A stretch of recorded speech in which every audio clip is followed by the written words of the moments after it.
The hall was lit like a dream Serena had stopped believing in. Chandeliers dripped light across 100 laughing faces, and somewhere behind the closed double doors, her younger sister was dancing in a gown that cost more than Serena's first car. The music pressed through the walls. The champagne kept coming. And Serena stood outside in the cold with her husband's handprint already blooming purple across her cheekbone, and she thought, this is where it ends, not the marriage. She'd stopped mourning the marriage 3 years ago. She meant herself, her body, her breath. Ethan's knuckles had connected just below her eye socket with a sound she felt more than heard. A dull, wet crack that sent her into the stone pillar behind her. She'd tasted blood before she understood what happened. And then he was standing over her, straightening his tie, calm as a man checking the weather, and he said, 10 minutes. You have 10 minutes to fix your face and get back inside, or I swear to you, what happens at home tonight will be something you don't walk away from. He said it quietly. That was the part that unmade her. Not the volume, but the quiet. The absolute certainty in his voice. If you've ever stood in the cold with blood on your lip and realized that the person who was supposed to love you means every word of what they just said, drop a comment right now and tell me where you're watching from. Type your city, your country, anything. Because this story is about a woman who survived. And I need you to stay with her all the way to the end. Subscribe if you haven't already. Hit the like button and do not leave. Because what happens next will change everything you think you know about love, protection, and the price of walking away. Serena did not go back inside. She stood against that stone pillar for a full minute, maybe longer, listening to the bass thrum of the wedding band filtering through the walls. Her cheek was already swelling. She could feel it the way you feel a fever, from the inside out, like something underneath the skin had given up trying to hold its shape. She pressed 2 fingers to it and hissed and pulled her hand away and looked at the faint smear of blood there under the garden lights. 10 minutes, he'd said. She checked her watch. She'd already burned 3 of them just standing here bleeding. The rational part of her, the part that had kept her alive for 6 years inside that marriage, started running calculations. If she went back in, she could make it through the night, put ice on her face in the bathroom, tell anyone who noticed that she'd had too much to drink and walked into a doorframe. She'd told that story before. She was good at it. She knew exactly how to laugh while she told it, how to roll her eyes at her own clumsiness, how to make other women feel slightly embarrassed for even noticing. That was the life she'd built, calculations and performances and 10-minute windows. She pulled out her phone. She didn't call her sister. Margot was inside with 300 guests and a new husband and a happiness so enormous and uncomplicated that Serena hadn't been able to look her directly in the face all night without feeling something close to grief. She couldn't drag Margot out of her own wedding with a bloody cheekbone and a confession that would detonate everything. She didn't call the police. She'd tried that once, 14 months ago, the night Ethan had held her against the refrigerator by her throat until she stopped struggling. The officer who'd responded had shaken Ethan's hand. They'd gone to the same university. The report had listed no injuries. She scrolled to a number she had never deleted. She told herself she kept it for emergencies. For years she told herself that. And now, standing in the cold outside her sister's wedding with her face swelling and her husband's countdown running, she understood that she had always known, somewhere beneath all the justifications, that there would be a night exactly like this one. And that when it came, there was only one call she could make. She pressed dial before she could stop herself. It rang twice. Serena. His voice was the same. Lower than she remembered, maybe, or maybe the cold made everything sound deeper. But the way he said her name, and not a question, not a surprise, just a fact, the way a man says the name of something he never stopped keeping track of, that was exactly the same. Lucienne. Her voice cracked on the second syllable. She pressed her fist against her mouth until she got it under control. I need help. A pause. Not hesitation.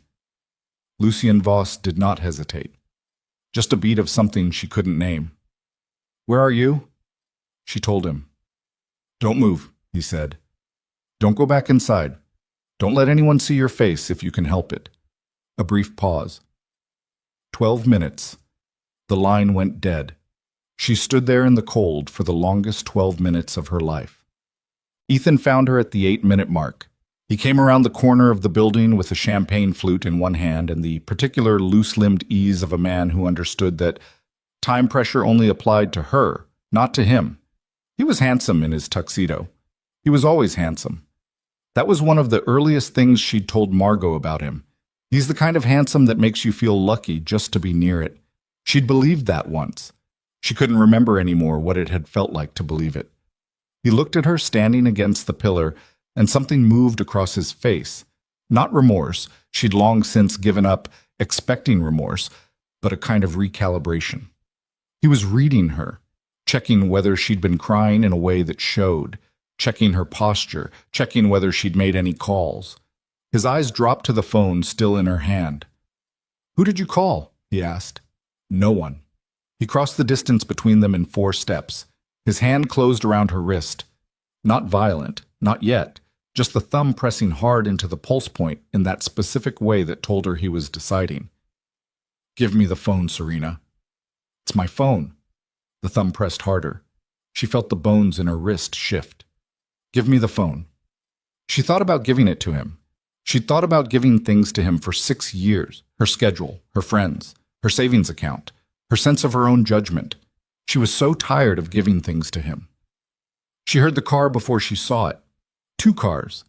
Actually, both black, both moving with the deliberate unhurry of vehicles that didn't need to rush because they already owned whatever space they occupied. They pulled up to the garden gate and stopped, and for a moment there was just the engine sound and the distant music from inside, and Ethan's thumb pressing into her wrist. And then the car doors opened. Lucian got out of the second car. He was 42 now. She'd done the math more times than she'd admit. He wore a dark coat, no tie, his hair slightly longer than she remembered, and he moved toward them with the particular kind of slowness that she recognized after all these years. The slowness of a man who has never once in his adult life been in a hurry because nothing had ever been able to outrun him.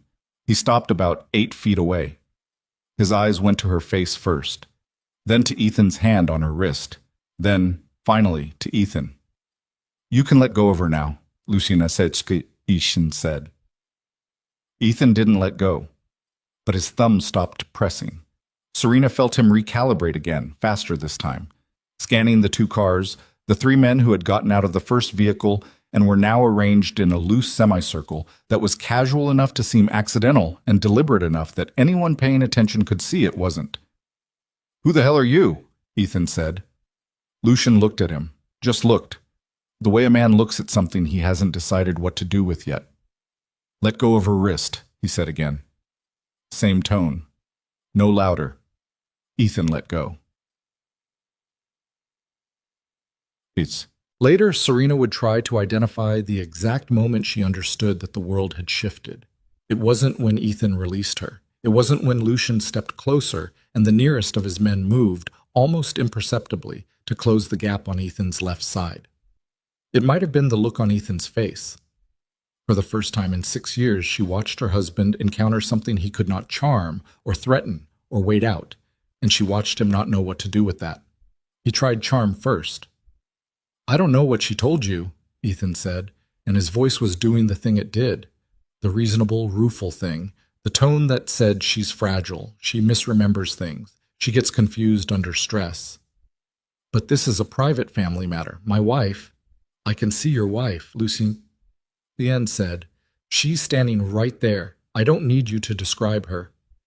Ethan's jaw shifted. "If you don't leave this property in the next 60 seconds, I'm calling the—" "No," Lucian said. "You're not." Just that.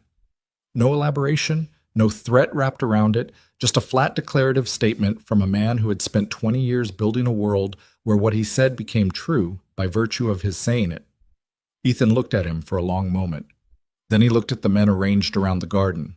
Then he looked back at Serena, and she saw it. That flicker, the one she knew the way she knew her own heartbeat. The one that meant the calculation had shifted to the next phase, the phase that always came eventually. The phase where she was the only available target. "This isn't over," Ethan said to her. "No," Lucian agreed pleasantly. "It's not." He said it in a way that made it sound like a promise he was making to himself. Serena sat in the back of Lucian's car and didn't speak for the first several miles. One of the men had handed her a cloth. Actual linen, she noted distantly, not a paper towel, which was such a specific detail that it lodged itself in her memory, and she held it against her cheek and watched the city scroll past the window. She was shaking slightly. She'd been shaking since Ethan's fist had connected, and she hadn't noticed until now, in the warmth and quiet of the car, her body finally allowing itself to process what had happened. "You should see a doctor," Lucian said. "I'm fine." "You're not fine. Your cheekbone may be fractured." She turned to look at him. He was sitting on the opposite side of the back seat, one arm resting along the window, watching the road. Not looking at her, giving her, she realized, the specific gift of not staring at her injuries. "How did you get there so fast?" she asked. "I wasn't far." "You were in the city." "I'm often in the city." She absorbed that. "For 12 years I've been in this city, Lucian." He turned to look at her then. His eyes were the same dark gray she'd spent so long trying to forget. "I know," he said. She didn't know what to do with that, so she looked back out the window. Below them, the city spread itself out in amber and white, indifferent and enormous and ongoing. "I didn't have anyone else to call," she said. "I know that too. I want you to know that's the only reason." "Serena," his voice was quiet. "You don't need to explain yourself to me. Not tonight." She pressed the cloth against her cheek and let the shaking work itself out, and didn't say anything else for a long time. The penthouse was not what she'd expected. She'd built a picture of it in her head over the years. Something cold, something that announced its own danger, steel and shadow, and the faint smell of cigarette smoke and bad decisions. What she found instead was quiet. High ceilings, warm light, windows that looked out over the entire city, like the building had been placed here specifically for the view. Books on the shelves, real ones, spine-cracked and worn. A kitchen that smelled faintly of coffee. A woman appeared, bus 50s, efficient, the housekeeper's particular brand of invisible competence. And Lucian said something to her in a low voice, and she disappeared and came back with a first aid kit and a bag of ice wrapped in a towel. "Sit," Lucian said, gesturing toward the kitchen island. "I can do it myself." "I know you can." He pulled out the stool next to her. "I'd like to help." She sat. He was careful. That was the thing she wasn't prepared for. The carefulness of his hands, the way he angled the light before he touched the ice to her cheek, the way he watched her face for any flinch and adjusted the pressure accordingly. He had large hands, the kind that looked like they were built for rougher work, and the delicacy with which he moved them was startling in a way she couldn't quite name. "It's not fractured," he said after a moment. "You can tell?" "I've seen enough fractured cheekbones." She almost laughed, something about the straightforwardness of it. "That's a terrible thing to have expertise in." "I'm a terrible man," he said, without any particular emotion. "You knew that when you called." "I called because you're the only person I know who Ethan would actually be afraid of." He lowered the ice pack slightly. "Is that the only reason?" She looked at him. He looked back at her. The kitchen was very quiet. "Don't do that," she said. "What?" "Make this into something it isn't." He held her gaze for another moment, then nodded once and pressed the ice pack gently back against her cheek. "My doctor will be here in an hour. You'll stay tonight. The guest room at the end of the hall. Nadia will show you." "Lucien." "Ethan knows he lost tonight," he said. "Men like that don't accept losing. He'll spend the next 24 hours deciding what his next move is." He paused. "I'd rather know where you are while he's deciding." She thought about arguing. She thought about the 10-minute countdown and the certainty in Ethan's voice and what home had meant for 6 years. "Okay," she said. One night. She didn't sleep. She lay in the guest room with the lights of the city pressing through the curtains and the ice pack growing tepid against her face, and she tried to understand how she had arrived here. The math of it. 18 when she'd met Lucian. 22 when she'd walked away from him, from his world, from what he was and what he represented, because she'd believed, with the pure conviction of a young woman who hadn't yet learned what men were capable of, that ordinary life would be safer. She'd traded a dangerous man for a dangerous man. The difference was that Lucien had never once raised his hand to her. She lay there and thought about that distinction and found it more significant the longer she looked at it. Around 3 in the morning, she got up and stood at the window. The city was quiet below, still lit, always lit. She heard soft footsteps in the hall, and then they stopped, and she knew without turning that Lucien was standing outside the door. He didn't knock. He didn't enter. After a moment, the footsteps continued down the hall. Standing there in the dark, watching the city she'd tried so hard to live a normal life inside of, Serena Ashcroft understood something she couldn't unfeel once she'd felt it. She'd spent 12 years running from what scared her, and she'd run directly into the thing that destroyed her.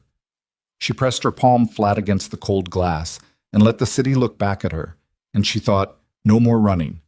She didn't know yet what that meant. She didn't know what came next.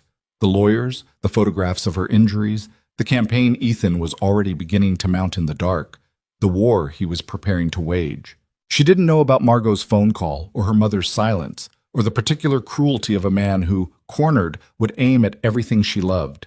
She knew only this. She had made one phone call, and someone had come. 12 minutes. After 6 years of waiting for anyone to come, it had taken 12 minutes.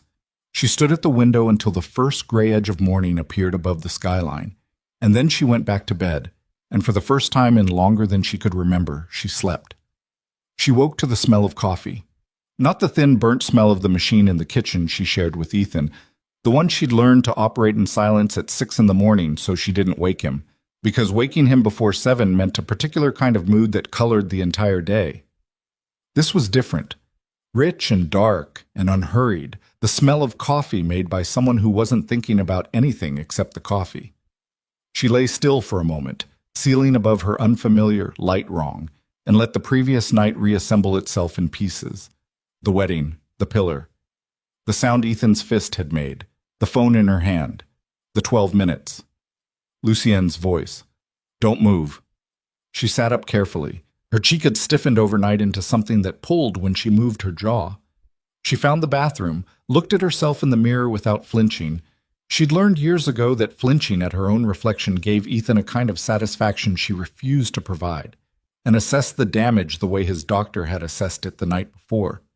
Deep bruising along the cheekbone, some swelling around the outer edge of the eye socket, a small split just below the cheekbone itself where his ring had caught the skin. Ugly. Documentable, the doctor had said, in a clinical tone that suggested he had documented things like this before, for Lucien, for people in Lucien's orbit, and had learned to do it without editorial. She washed her face with cold water and found a folded robe on the back of the door, thick, dark gray, too large for her, and put it on and went to find the coffee. Lucien was in the kitchen. He was standing at the counter reading something on his phone, a cup in his other hand, wearing a plain dark shirt and no jacket, and he looked, she thought, like a man who had been awake for hours and wasn't bothered by it. He looked up when she came in. "How's the face?" he asked. "Spectacular," she said. Something moved at the corner of his mouth. Not quite a smile. "Coffee." It wasn't a question. He was already reaching for the other cup. She sat at the island, the same stool as last night, and wrapped both hands around the cup he set in front of her, and let the warmth work its way in. Outside the windows, the city was fully lit now, mid-morning, the kind of winter light that was bright without being warm. "You didn't sleep," she said. "I slept some." "You were in the hall at 3. He didn't look up from his phone. "I heard you get up." "You were checking on me." "I was walking down a hall in my own apartment." She looked at the side of his face. He had lines now that hadn't been there at 22. Not deep ones, nothing that looked like wear. More like the face had settled further into what it always meant to be. She'd spent years after leaving him trying to convince herself that she'd made the right call, that she'd been smart, that she'd looked at what he was and made a rational adult decision to want something different. Sitting in his kitchen with a bruised face and a borrowed robe, she found she didn't have the energy for that particular performance. "I need to call Margot," she said. "What will you tell her?" "I don't know yet." He set his phone down and looked at her directly. "She'll have questions you're not ready for." "She's my sister." "She's also Ethan's sister-in-law. She doesn't know what she's dealing with yet." Serena curled her fingers tighter around the cup. "You think she'd side with him?" "I think she doesn't have enough information to side with anyone. And Ethan is going to make sure the information she gets first is his." He paused. "He's been up since early this morning." She went still. "How do you know that?" Because I pay people to tell me things like that. You're watching him. I'm watching the situation. She looked at him for a moment. This was the part she'd walked away from, she reminded herself. This was the machinery she told herself she couldn't live inside. The surveillance and the information networks and the quiet, constant calculation. The world where privacy was a resource and knowledge was power, and every person in the orbit of a man like Lucien Voss was, to some degree, a piece on a board. And then she thought about Ethan's thumb pressing into her wrist, the absolute certainty in his voice. What happens at home tonight will be something you don't walk away from. What is he doing? She asked. He made 4 phone calls between 6 and 7 this morning. 2 to his business partner, 1 to his attorney, 1 to your mother. Her stomach dropped. My mother. The call to her lasted 11 minutes. She closed her eyes for a moment, opened them. What did he say? I don't have the content, only the duration and the number. He watched her. What would he say to your mother, Serena? She knew exactly what he would say. She'd watched Ethan perform this particular version of himself before. The troubled husband, the devoted man brought low by a wife whose mental state had become a source of ongoing worry. He'd been laying groundwork for this narrative for years. Small comments dropped at family dinners. A gentle, pained look whenever Serena expressed an opinion that contradicted his. The way he'd once told her mother, in front of her, that he sometimes worried about how Serena's imagination ran away with her, how she'd catastrophize things, how she'd reframe situations after the fact in ways that didn't always match what had actually happened. Her mother had reached across the table and patted Ethan's hand. He'll tell her I had a breakdown, Serena said, that I made a scene at the wedding, that I've been struggling. She pressed her thumb into the handle of the cup. That he's devastated. That he tried everything. Lucien watched her face with the particular focused attention of a man cataloging information. And what will your mother believe? She thought about her mother, about the particular blindness of a woman who had wanted her daughters to make safe choices, and who had decided, when Serena was 22 and pulling away from Lucien Voss, that Ethan Hale, with his architecture degree and his clean credit and his handsome, open face, represented everything that safety meant. Her mother had loved Ethan before Serena had. She'll believe him, Serena said, until she has a reason not to. Then we need to give her a reason. We? Lucien picked up his phone again, turned it over in his hand once, set it down. You called me, he said simply. That means something to me. I'm not going to sit back and watch him dismantle your life while you figure out what to do. That's not your decision. No, it's yours. He looked at her steadily. What do you want to do? She sat with the question. It was a strange question. She'd noticed that over the past 12 hours, without being able to fully articulate it. Ethan had not asked her what she wanted in years. He'd presented her with decisions already made, choices already narrowed, options already structured so that every available path led toward what he needed. She'd been living inside that architecture so long she'd started to mistake it for the shape of reality itself. What do you want to do? I want him to not be able to touch me again, she said. I want my family to know the truth, and I want... She stopped. Say it. I want him to lose. Her voice was even. Everything he built on what he did to me, I want him to lose it. Lucien held her gaze.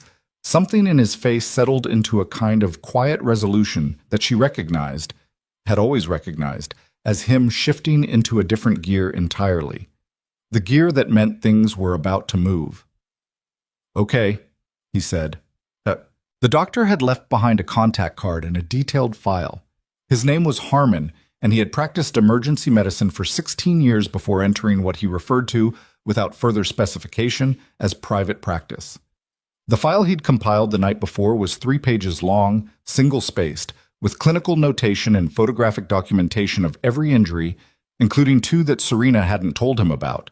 A partially healed rib bruise on her left side that she'd explained away as a gym incident 4 months ago, and the faded shadow of old scarring along her upper arm that she hadn't thought anyone would notice.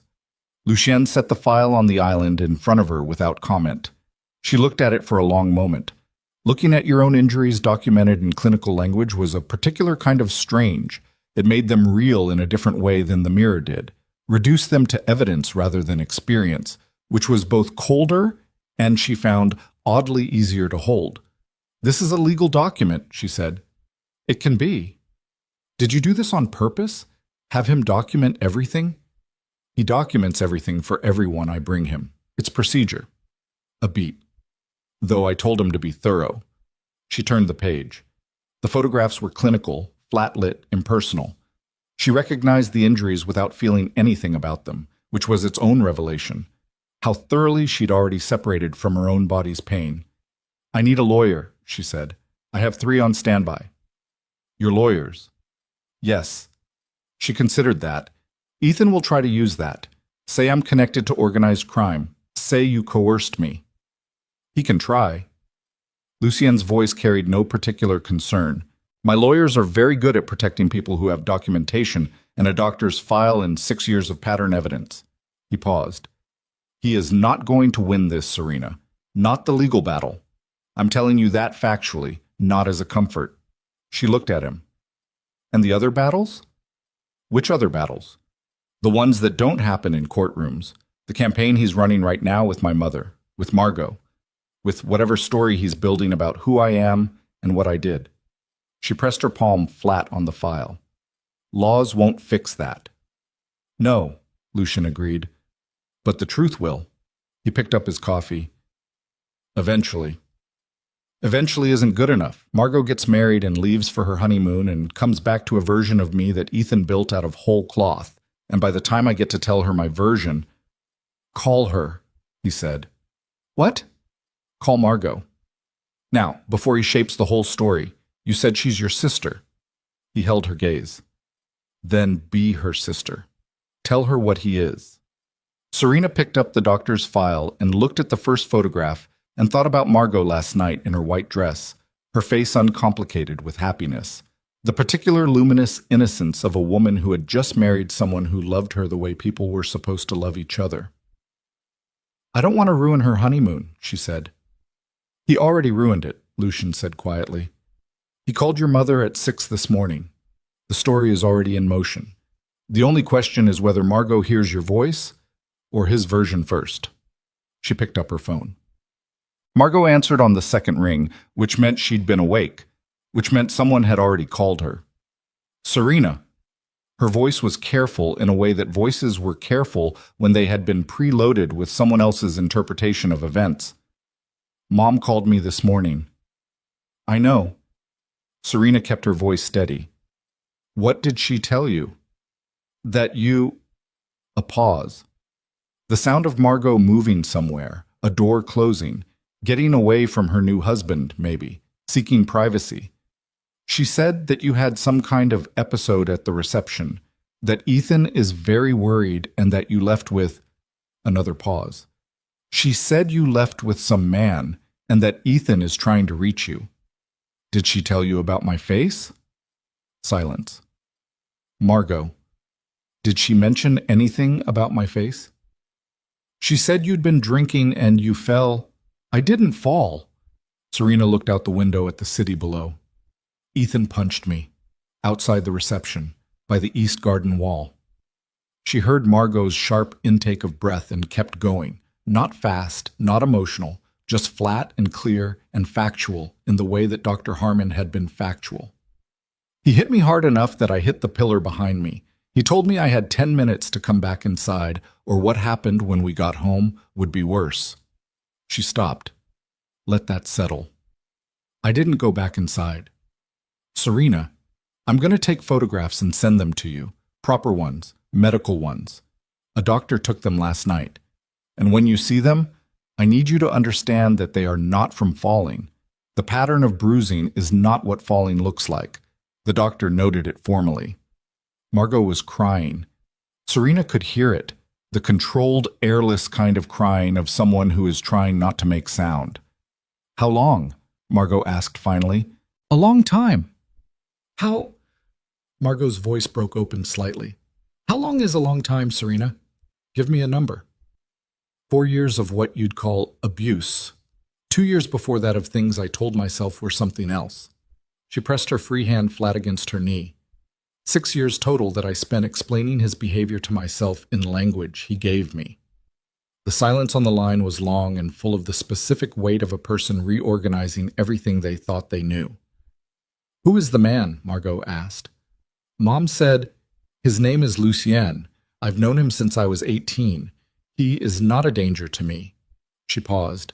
"He came when I called. That's what I know for certain right now." Ethan said, "I know what Ethan said." Serena's voice was still even. "Ethan has been building a version of me in your heads for years. The version that's fragile and unreliable and prone to misremembering things. He built it carefully because he knew that someday I would tell the truth, and he needed the truth to have nowhere to land." She stopped. "I'm asking you to look at the photographs before you decide which version of me is real." Another long pause. "Send them," Margot said. Her voice had changed. Something had gone out of it, the careful, preloaded quality, and what was left underneath was older and raw, and closer to the sister Serena had grown up with. She sent the photographs. Then she sat on the couch with the phone in her lap and the winter light coming through the windows, and she thought about the 6 years she'd spent inside Ethan's architecture, the carefully constructed smallness of her world, friends who had gradually become former friends because Ethan had a gift for making her feel slightly ashamed of them, a little embarrassed by them, until the effort of maintaining those friendships had stopped feeling worth the friction it caused at home. Her career, which had been going somewhere when she married him. She'd been 3 years into a position at an urban planning firm, doing good work, being noticed, quietly throttled by a series of moves and obligations and crises that always seemed to arise exactly when an opportunity did. She had not seen it happening. That was what she couldn't fully make peace with, even now. She had not seen it as a system. She'd seen individual events, a job that didn't work out, friends who drifted, a year that was harder than expected. She'd blamed herself with the efficiency of someone who had been trained to take responsibility for the weather. Lucien came back into the room. He'd been on the phone himself, somewhere toward the back of the apartment, and she could hear from the set of his shoulders that whatever the call had concerned had been handled. He sat in the chair across from her and looked at her face. "You talked to Margot." "I sent her the photos." "How did she take it?" "I don't know yet." Serena turned the phone over in her hands. "She listened. That's more than I expected." "You expected her not to listen?" "I expected her to lead with what Ethan told my mother, which she did, at first." She looked up. "He's fast." "I'll give him that. He gets to the story first and he builds the frame before you have a chance to put anything else inside it." Lucien leaned forward, elbows on his knees. "He's done this before, not just with you. It's a pattern. Every time there's been a threat to his reputation, he gets there first and he builds the narrative, and by the time anyone else speaks, they're already speaking into a frame he built." She looked at him. "You've been watching him." "I've been aware of him." "Since when?" A pause. "Since about 3 months after your wedding." She sat with that. "Why didn't you—" "What would I have said?" His voice was quiet, not defensive, genuinely asking the question. "You'd made a choice. You came to me and you told me you wanted a different life, and I respected that. What was I going to do? Show up 2 years later with a file on your husband and tell you I'd been running background on the man you married?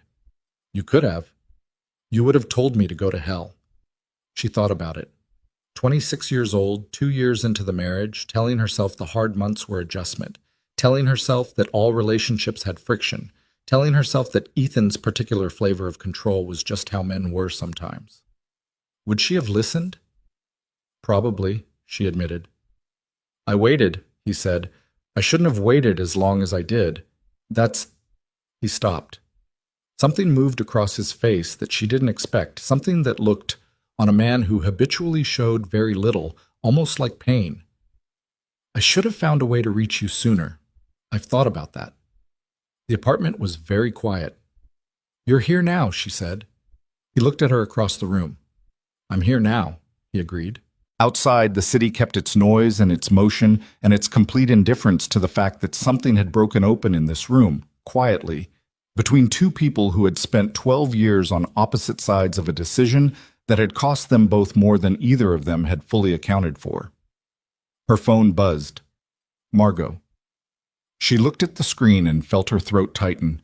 The text was 4 words. I believe you. Come home. Serena stared at those 4 words for a long time. Then she looked up at Lucien, who was watching her with the patient stillness of a man who had learned to wait. She believes me, Serena said. Something in Lucien's face loosened fractionally. Not a smile exactly, something quieter than a smile. Then it starts, he said. She set the phone down on the cushion beside her. The bruise on her cheek throbbed with her pulse, steady and insistent, and outside the city burned on in the winter light, and somewhere across town Ethan Hale was building his next move, and somewhere on a hotel bed Margot was looking at photographs with her hand over her mouth. Serena breathed in, breathed out. No more running, she'd thought last night at the window.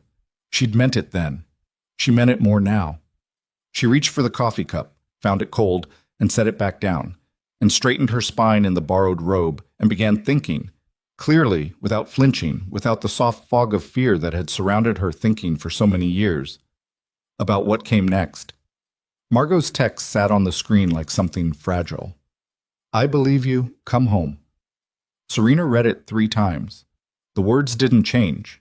She set the phone face down on the cushion and pressed both palms flat against her thighs and breathed through the tightness in her chest that wasn't quite grief and wasn't quite relief, but lived somewhere in the narrow corridor between the two. Lucien was watching her from the chair across the room. He didn't ask what the message said. He was reading her face the way he'd always read her face, not intrusively, not like Ethan had, like a man cataloging vulnerabilities, but the way you read weather coming in over a flat horizon, alert and steady, and already thinking 2 moves ahead. She wants me to come to her, Serena said. Where is she? The hotel. They're not leaving for the honeymoon until tomorrow morning. She picked up the phone again, set it back down. She wants to see me in person. Lucien was quiet for a moment. Not hesitation. She'd learned to read the difference. Calculation. I'll take you. I can take a cab, Lucien. You can, he agreed. And Ethan has people watching the hotel. He knows that's where Margot is, and he knows that if you're going to reach anyone in your family, you start with her. He stood up from the chair, unhurried, and picked up his phone from the side table. So yes, I'll take you. She wanted to argue. The wanting was almost reflexive, some deep-trained instinct to push back against being arranged, moved, decided for. She'd spent 6 years being arranged by Ethan, and she'd spent the 22 years before that being arranged by a mother who loved her and meant well, and was wrong about almost everything that mattered. But Lucien wasn't arranging her. He was naming a fact and offering a solution and leaving the actual decision in her hands. And the difference between those 2 things was the difference between a cage and a room with an open door. Fine, she said. Give me 20 minutes. Nadia found her clean clothes, a sweater, dark trousers, flat boots, without being asked, which told Serena that this apartment had a system for exactly this kind of situation, and she chose not to think too hard about what that meant. She dressed in the guest bathroom, avoiding the mirror until the last possible moment, and then looked at herself with the same flat, clinical eyes she'd used on the medical photographs. The bruising had deepened overnight into something that couldn't be hidden with concealer and wouldn't be. The split below her cheekbone had dried to a dark line. Her eye wasn't swollen shut, but the tissue around it had a heaviness that pulled at her expression when she moved her face. Good, she thought. Let Margot see it. She hadn't thought that way in years. Strategically about her own injuries, about what they proved, and who needed to see them. Ethan had trained her to hide them so efficiently that she'd started hiding them reflexively. From everyone, even herself. The first time she'd covered a bruise, she'd been sick with shame. By the 4th time, she was doing it in under 3 minutes with products she kept specifically for the purpose. She looked at herself in the mirror now and made a deliberate choice not to cover anything. Let it be seen. All of it. Let the evidence sit on her face in plain sight so that no one who looked at her today could pretend they didn't know. She came back out into the main room and Lucien looked at her face and then away, and she understood that he understood the choice she'd made, and he wasn't going to comment on it. Ready? He said. Yes. The hotel was 40 blocks south. They rode in the same black car as the night before, same driver, the city moving past the windows in the flat, gray light of a winter afternoon. Serena sat with her hands in her lap and watched the streets and tried to build in her head what she was going to say to Margot. She'd already said the essential thing on the phone. The facts were in the photographs. But facts and photographs were not the same as sitting across from your sister and watching her face while the full architecture of 6 years of lies came down. "He'll know we're going," she said. "Yes." "Will he try to get to Margot before we arrive?" "He'll try to call her." Lucien was looking at his phone, scrolling something. "She won't answer." "You don't know that. I spoke to Margot's husband this morning." She turned to look at him. "You spoke to Daniel?" "Briefly." "He didn't look up from the phone. He called me." "He called you?" "He found my number through, a slight pause. "Through channels. He wanted to know what happened to his wife's sister. He's not a complicated man, Daniel. He asked direct questions, and I gave him direct answers." "What did you tell him?" "The truth. That Ethan hit you, that I brought you somewhere safe, that you were going to contact Margot directly." He looked up. He said, and I'm quoting, "That son of a bitch," and then he said to bring you to the hotel. Serena looked at the side of Lucien's face. "You've been doing things without telling me." "I've been making sure the ground was stable before you walked on it." "That's not your call." He turned to look at her. "I know," he said. No defensiveness, no justification, just acknowledgement, clean and flat. She held his gaze for a moment. "Don't do it again without asking me first." "Okay." "I mean it, Lucien. I am not trading one man making decisions around me for another one." Something shifted in his expression to not offense, not ego, something more like recognition, like a man being handed a mirror and choosing to look at it honestly. "You're right," he said. "I'm sorry." She turned back to the window. Outside, the city scrolled past, indifferent and ongoing. "Thank you for calling, Daniel," she said after a moment. "Just ask me first." "Next time." "Next time," he agreed. Daniel met them in the hotel lobby. He was a big man, Daniel Reeves, broad through the shoulders, the easy physical confidence of someone who'd played team sports until 30 and hadn't let it go entirely. He'd always been warm to Serena in the slightly effortful way of a man who is warm to everyone and doesn't have a specific reason to be otherwise. He looked at her face when she walked in, and his jaw set, and he looked at Lucien and extended his hand. "I know who you are," Daniel said. "I know you do," Lucien said. They shook. "She's upstairs," Daniel said to Serena. She's seen the photographs." He stopped, pressed his mouth into a line. "She's not doing great." "I know." "She needs to hear it from you. All of it." He glanced at Lucien. "You coming up?" "I'll wait here." Serena looked at him. He was already moving toward a chair near the windows, pulling out his phone, settling in with the patient, practiced ease of a man who had spent a significant portion of his life waiting in lobbies and saying nothing about it. She followed Daniel to the elevator. Margot opened the door before she knocked. She must have been standing near it, listening for the elevator, and she pulled the door open and stood there in a hotel robe with her wedding night hair still half-pinned and her eyes red and swollen from crying. And she looked at Serena's face, really looked at it, let herself look at it without looking away, and made a sound low in her throat that wasn't a word. Then she grabbed her and pulled her inside.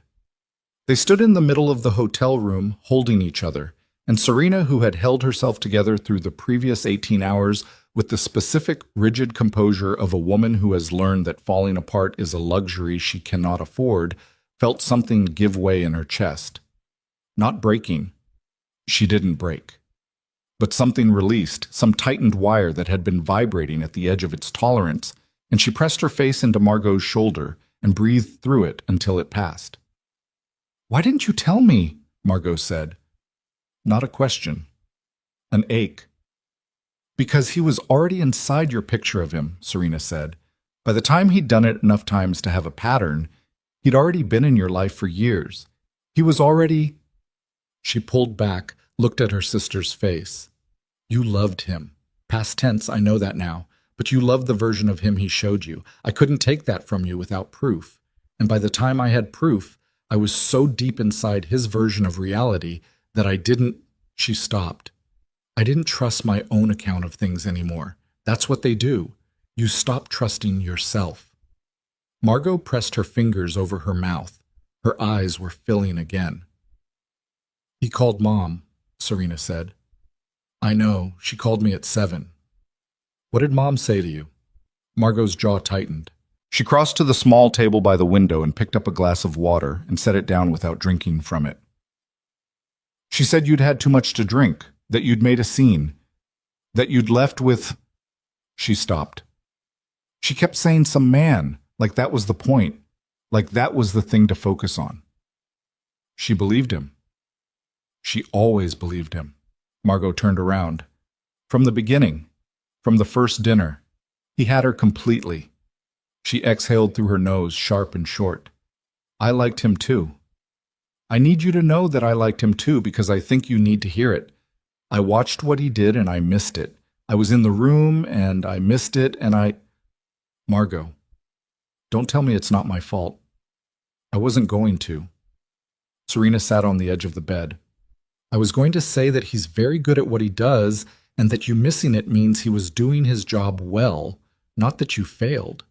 Margot sat across from her. They looked at each other. What do you need? Margot asked. I need you to talk to Mom. Tell her you've seen the photographs. Tell her... Serena stopped. Reorganized. I need her to stop fielding calls from Ethan. Every time she talks to him, he shapes the story a little further. She pressed her hands together in her lap. He's going to escalate. I know how he thinks. He's been running one version of this situation since 6 this morning, and it hasn't worked yet, which means the next move is bigger. What's the next move? I don't know exactly, but he has a business partner named Marcus Lowe who owes him significant favors, and he has an attorney who is aggressive about preemptive filings, and he has... She felt the familiar low-grade dread that came with mapping Ethan's probable moves, the way you learn to trace the likely path of a storm. He's going to try to get ahead of any legal action I take. File something first, frame it first. Make me the unstable party before I can make him the abusive one. Margot stared at her. He would do that. He's probably already doing it. How do you... Because I've watched him think for 6 years.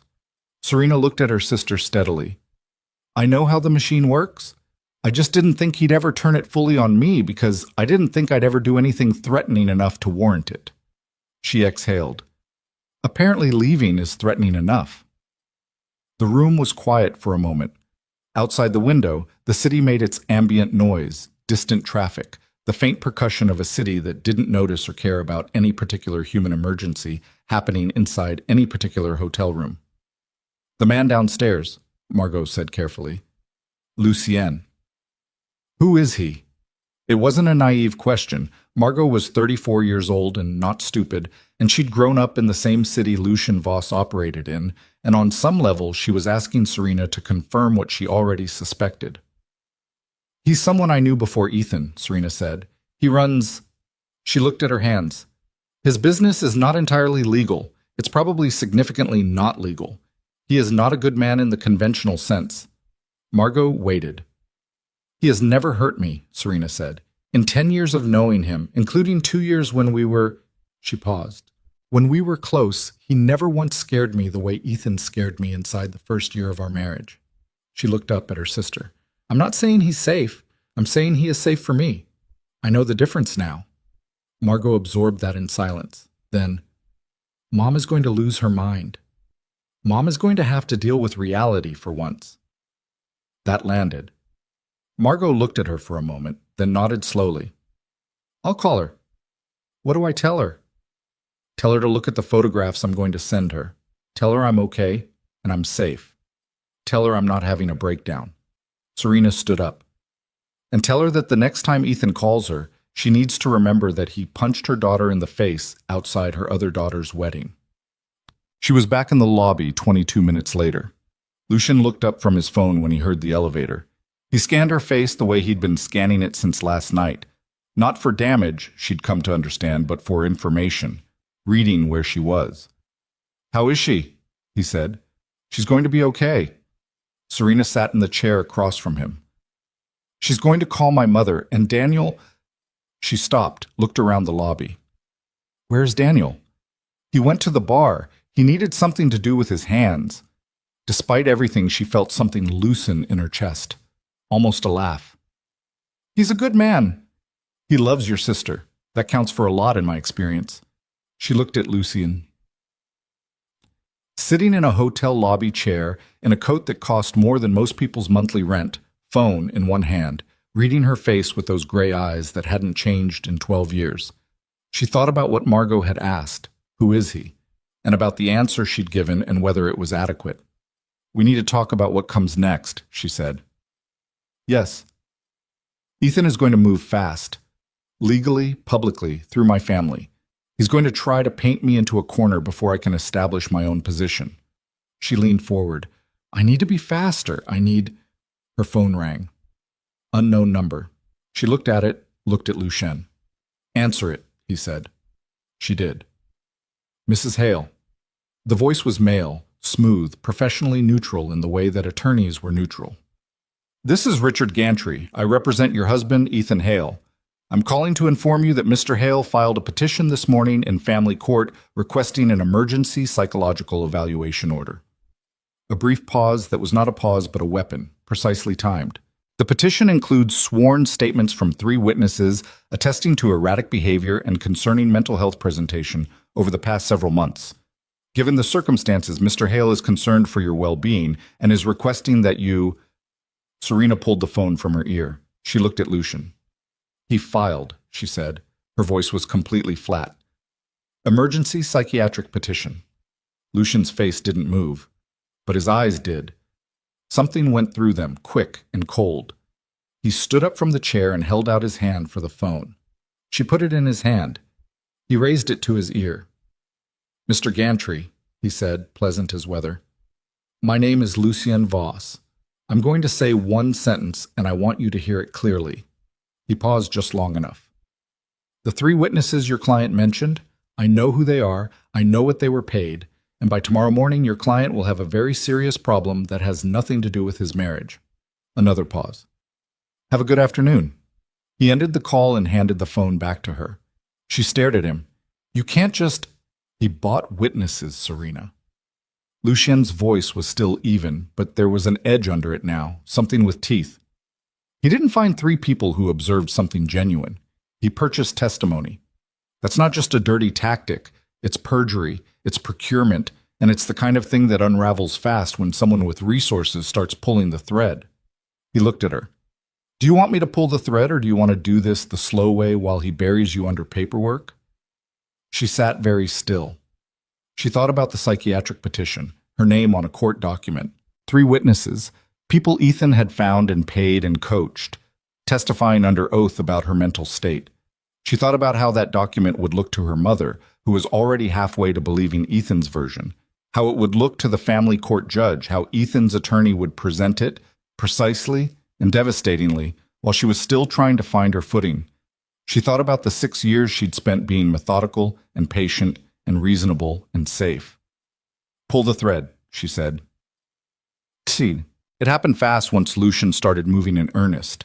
She would learn later, in pieces, from things she overheard and things he told her directly and things she assembled from context, that Lucien's organization had been passively monitoring Ethan Hale for the better part of 4 years. Not actively, not as a target, but the way a careful man monitored the broader landscape around something he cared about. He had files, not evidence files exactly, more like intelligence, the kind of granular information that accumulates when you have people whose job is to know things. Within 6 hours of her standing in that hotel lobby, 3 separate things happened simultaneously.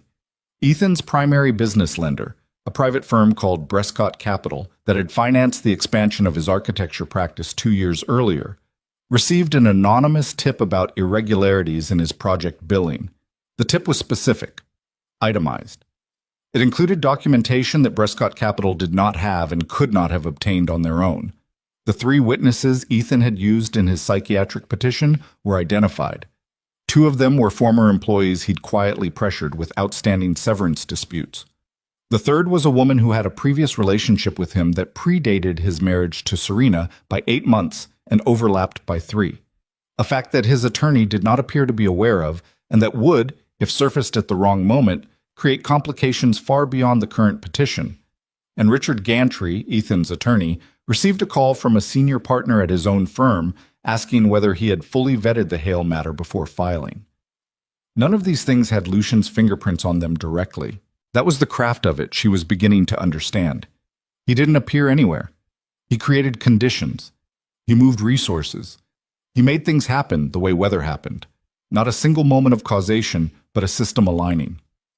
She sat in the penthouse that evening while this was occurring and ate the meal Nadia had left on the counter and tried to locate her own feelings about it. She had asked him to pull the thread. She had made that call with open eyes. She was not naive about what Lucien Voss was and what the machinery behind him looked like. But there was a distance between understanding that abstractly and sitting in his kitchen watching the specific mechanisms of it turn. He came in around 8 o'clock and poured himself a drink, something amber in a short glass, no ice, and stood at the counter and looked at her. "Say it," he said. "Say what?" "Whatever you're working out." She pushed the plate aside. "I asked you to help me, and you're helping me, and I don't have a problem with that. I have a—" She pressed her fingers to her temple. "I'm trying to figure out where the line is." "What line?" "Between what I asked for and what I'm becoming part of." He was quiet for a moment. He set the glass down and looked at it and then at her. "You're not part of anything," he said. "You're not involved in how this gets done. You're the person who is being protected. Those are different things." "Are they?" "Yes. You told that attorney you knew who the witnesses were. By tomorrow morning he was going to have a problem. That's not protection, Lucian. That's offense. Sometimes protection requires offense." "That sounds like something you've said before." "It's something that's been true before." He picked the glass up again. What he was doing with that petition was not a legal maneuver. It was an attempt to have you institutionally classified as incompetent before you could speak for yourself. He was going to use the court system to silence you.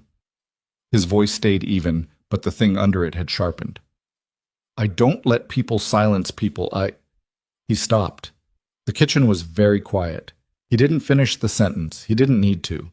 Serena looked at him across the counter and felt the weight of the unfinished sentence settle between them like something that had been waiting a long time to be put down. "Lucien," she said. "Don't," he said. "Not unkindly. Not tonight. Tonight is about getting you through this."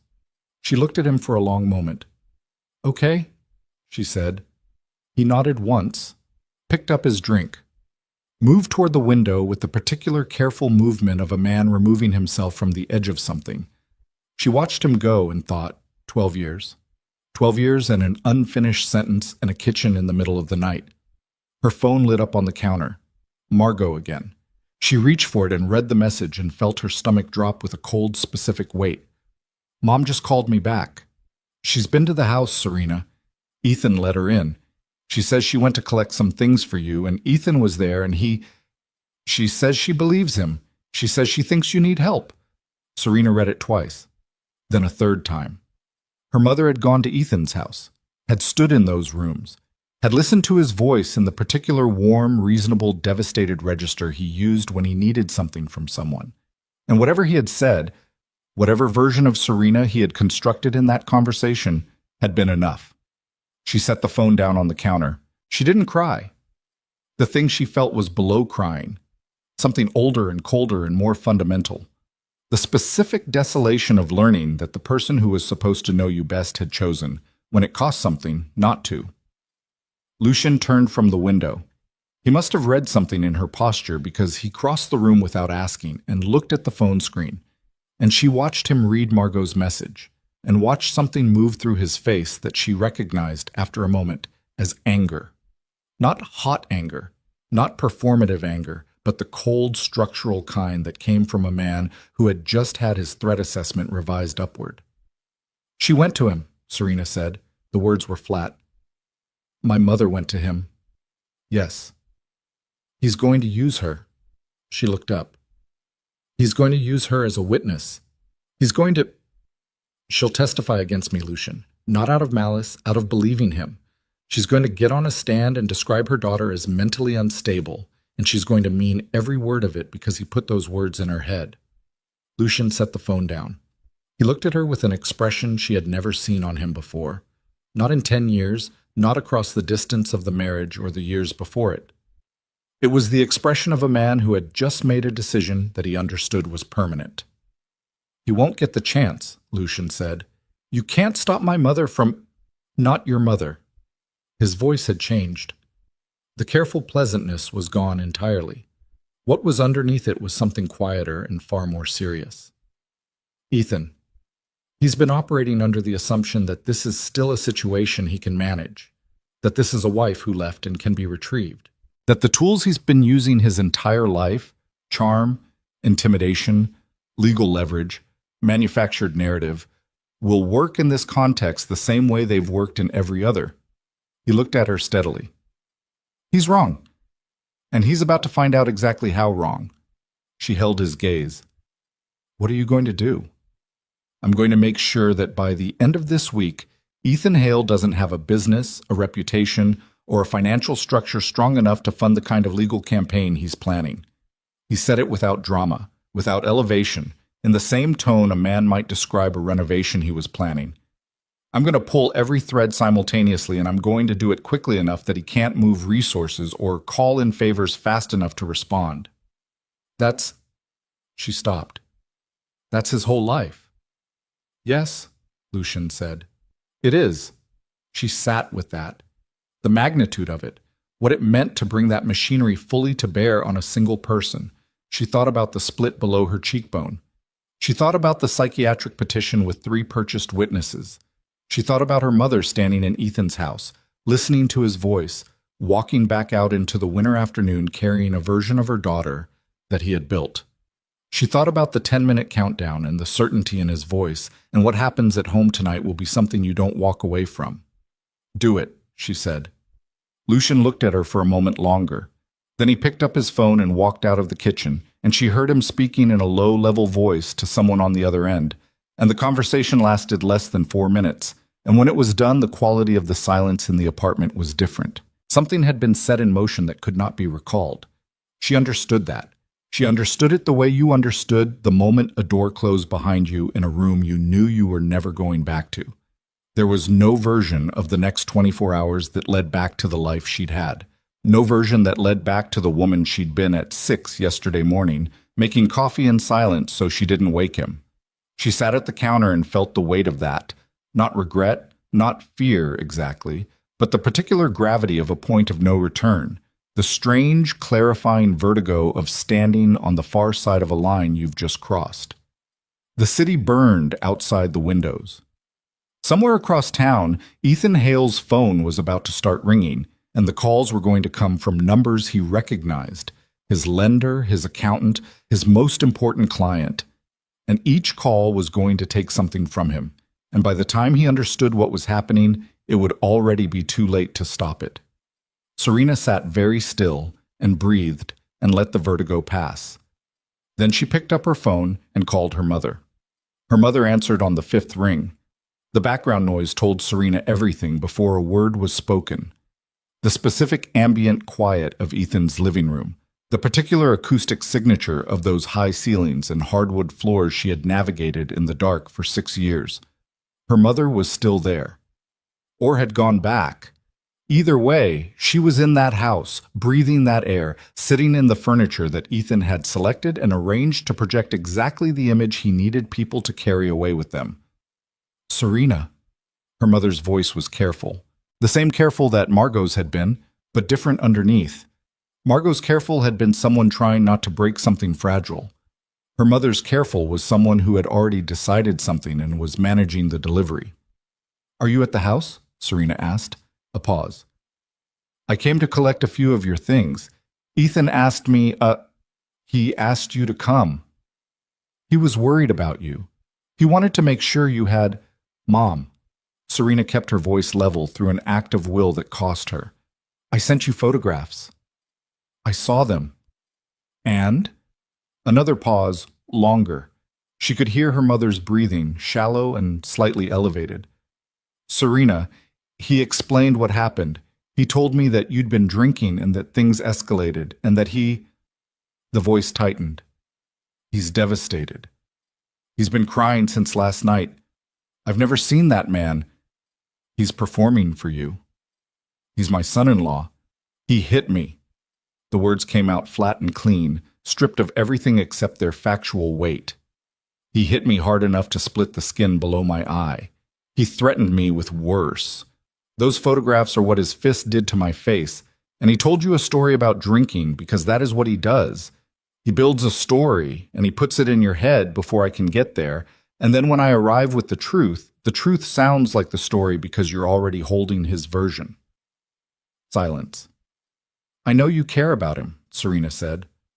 I know you love the version of him he showed you, but I need you to sit in that house right now and ask yourself, whose house is this? Who decorated it? Who chose the art on the walls and the furniture in the neighborhood?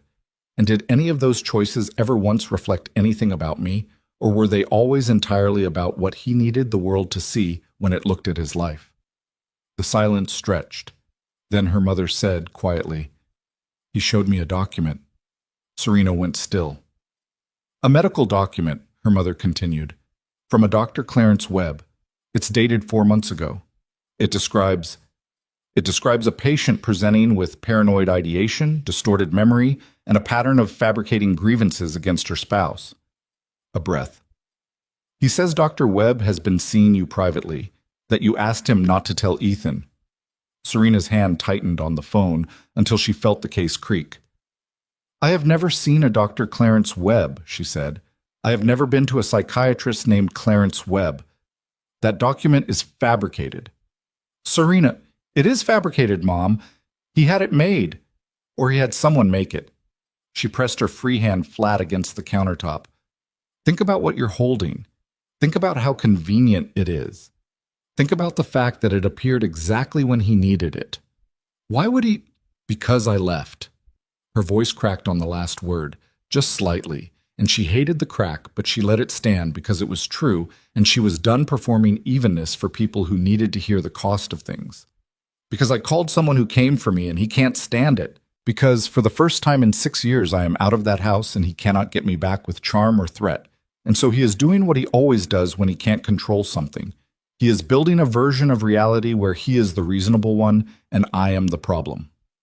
Another long silence. Then her mother said something that Serena had not expected and would not forget. He said you'd say exactly that. She set the phone down on the counter without ending the call. She didn't throw it. She didn't raise her voice. She set it down with the particular careful movement of someone who understands that if they don't control the next 5 seconds completely, something is going to break that won't be fixable.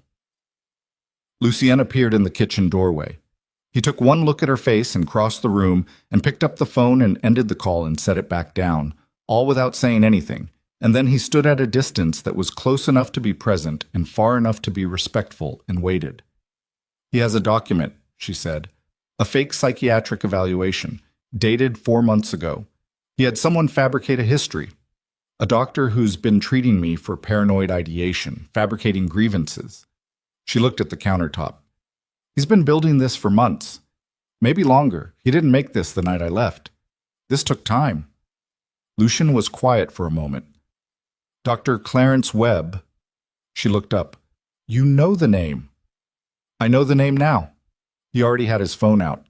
He sent a text, one line she couldn't see what, and put it away. It takes longer than one night to fabricate a medical history with a licensed provider's credentials.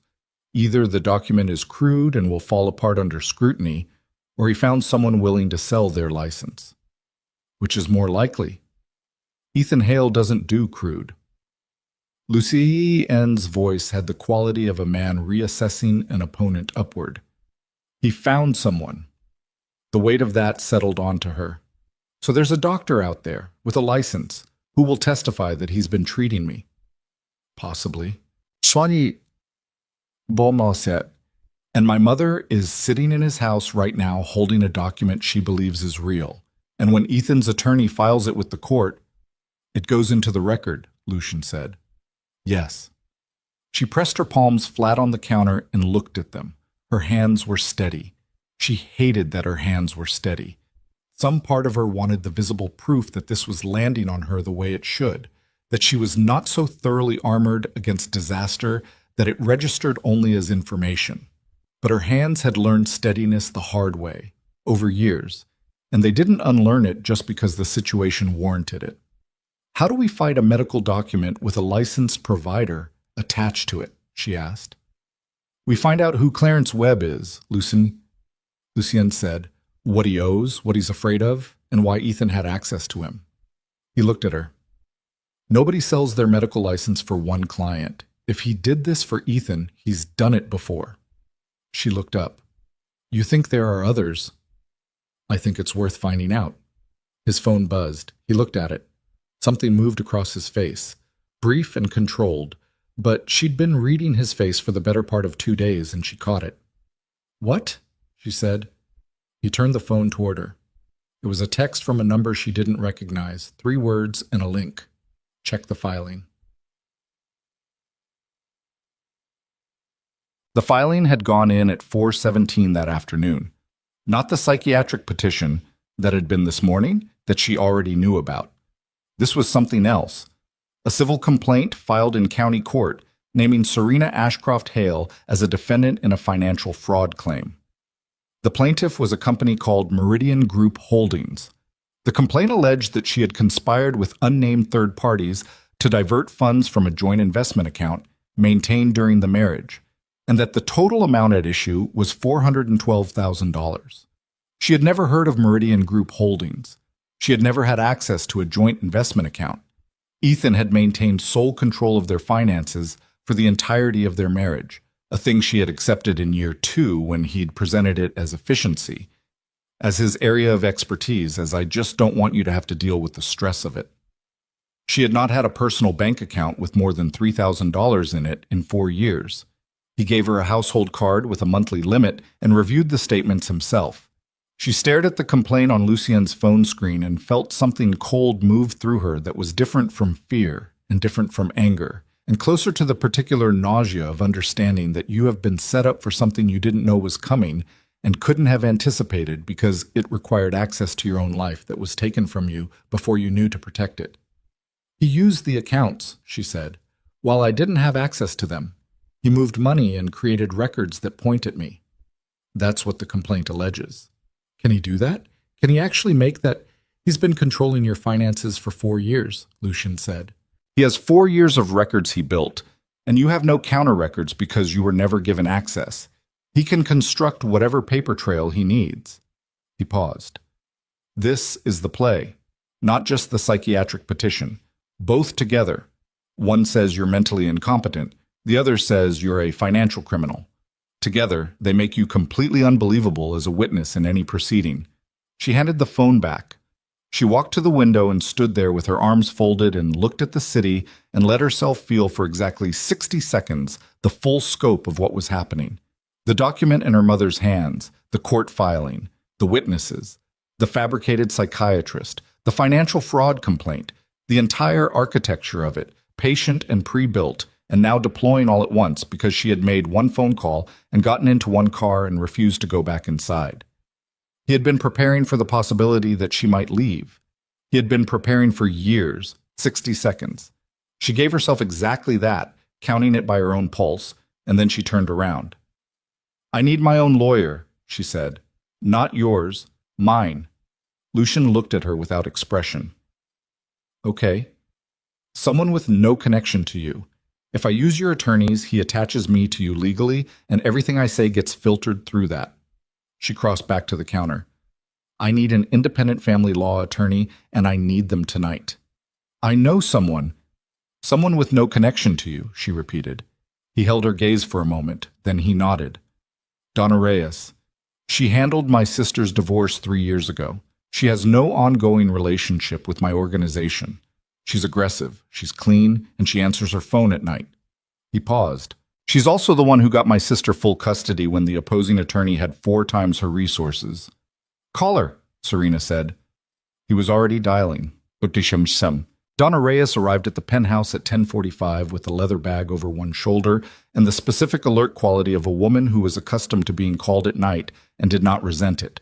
She was 51, compact, with close-cut natural hair and reading glasses she kept pushing up her nose, and a way of looking at Serena that was professional in the sense of being thorough and human in the sense of not being cold.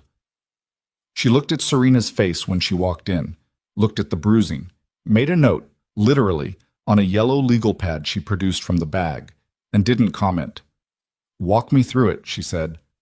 "Everything. Start before the wedding." Serena walked her through it. It took 40 minutes. Donna Reyes did not interrupt except to ask clarifying questions that were short and specific. Which year? What account? Did you sign anything? Was anyone else present? Do you have access to that email? She wrote continuously on the legal pad in a hand that was fast and illegible and clearly entirely decipherable to her. When Serena finished, she sat back and looked at what she'd written and didn't say anything for a moment. Then, "The Clarence Webb document is the most dangerous thing he has." "More than the financial complaint?" "The financial complaint I can fight. Paper trails have authors, and if he built a fraudulent one, there are traces. It takes time, but it's doable." She tapped her pen against the pad. "Webb is different. If he's a licensed practitioner who is willing to testify in person, not just produce a document, but actually appear and speak, that's a human being under oath describing a clinical history. That's much harder to dismantle quickly. Lucien thinks Webb has done this before."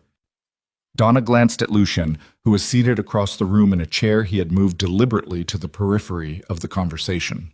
He had not spoken since introducing her. "On what basis?" she asked him. "The document is too polished," Lucien said. "The language is calibrated. The clinical framing hits specific legal thresholds for incompetency. Someone who did that for the first time would have gaps. This doesn't have gaps." He paused. "It's a product. Someone has a template." Donna turned back to Serena.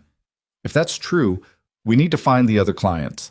One other person who received a similar document breaks his credibility entirely." She made another note. "Do you have anyone who can research Webb's practice history?" "Yes," Lucien said from across the room. "Then do it tonight." She looked at Serena. "Now, the financial complaint. Is there any account at all in your name that you did not fully control?" "The household card." "He controlled the statements." "Yes." "Then he has 4 years of your spending pattern, and you have nothing counter to it." She wrote, "We're going to need to establish a financial narrative from the other direction, what you did have access to, what you demonstrably did not.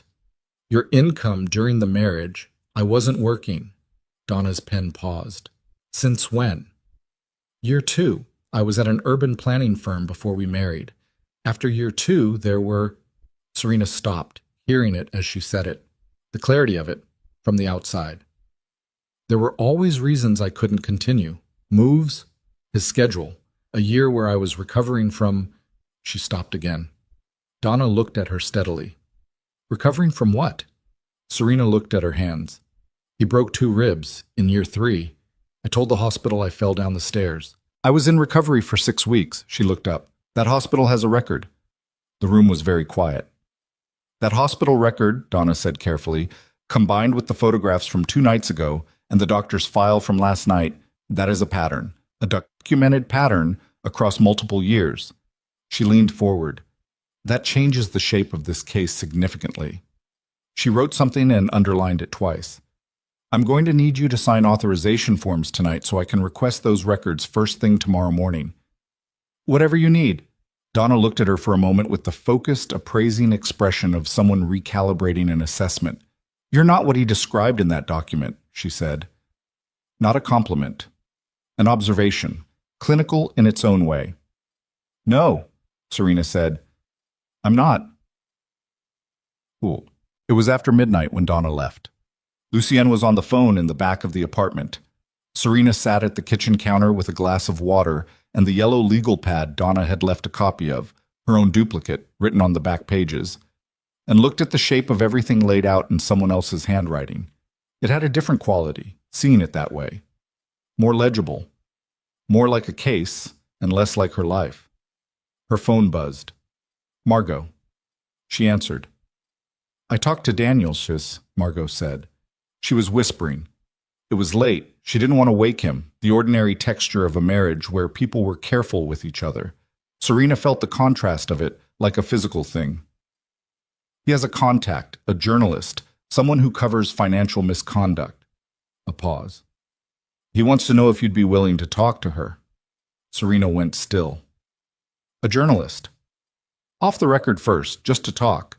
Daniel says she's done this before. She helped someone else in a similar situation get their story out before the other party could bury it. Another pause. He says the moment your story is public, the real version, your version, it becomes much harder for Ethan to use the psychiatric angle, because you can't be publicly deemed incompetent if the public has already heard you speak clearly. It was smart. It was the kind of move that Ethan would not anticipate because it required a willingness to be exposed that he had never believed her capable of.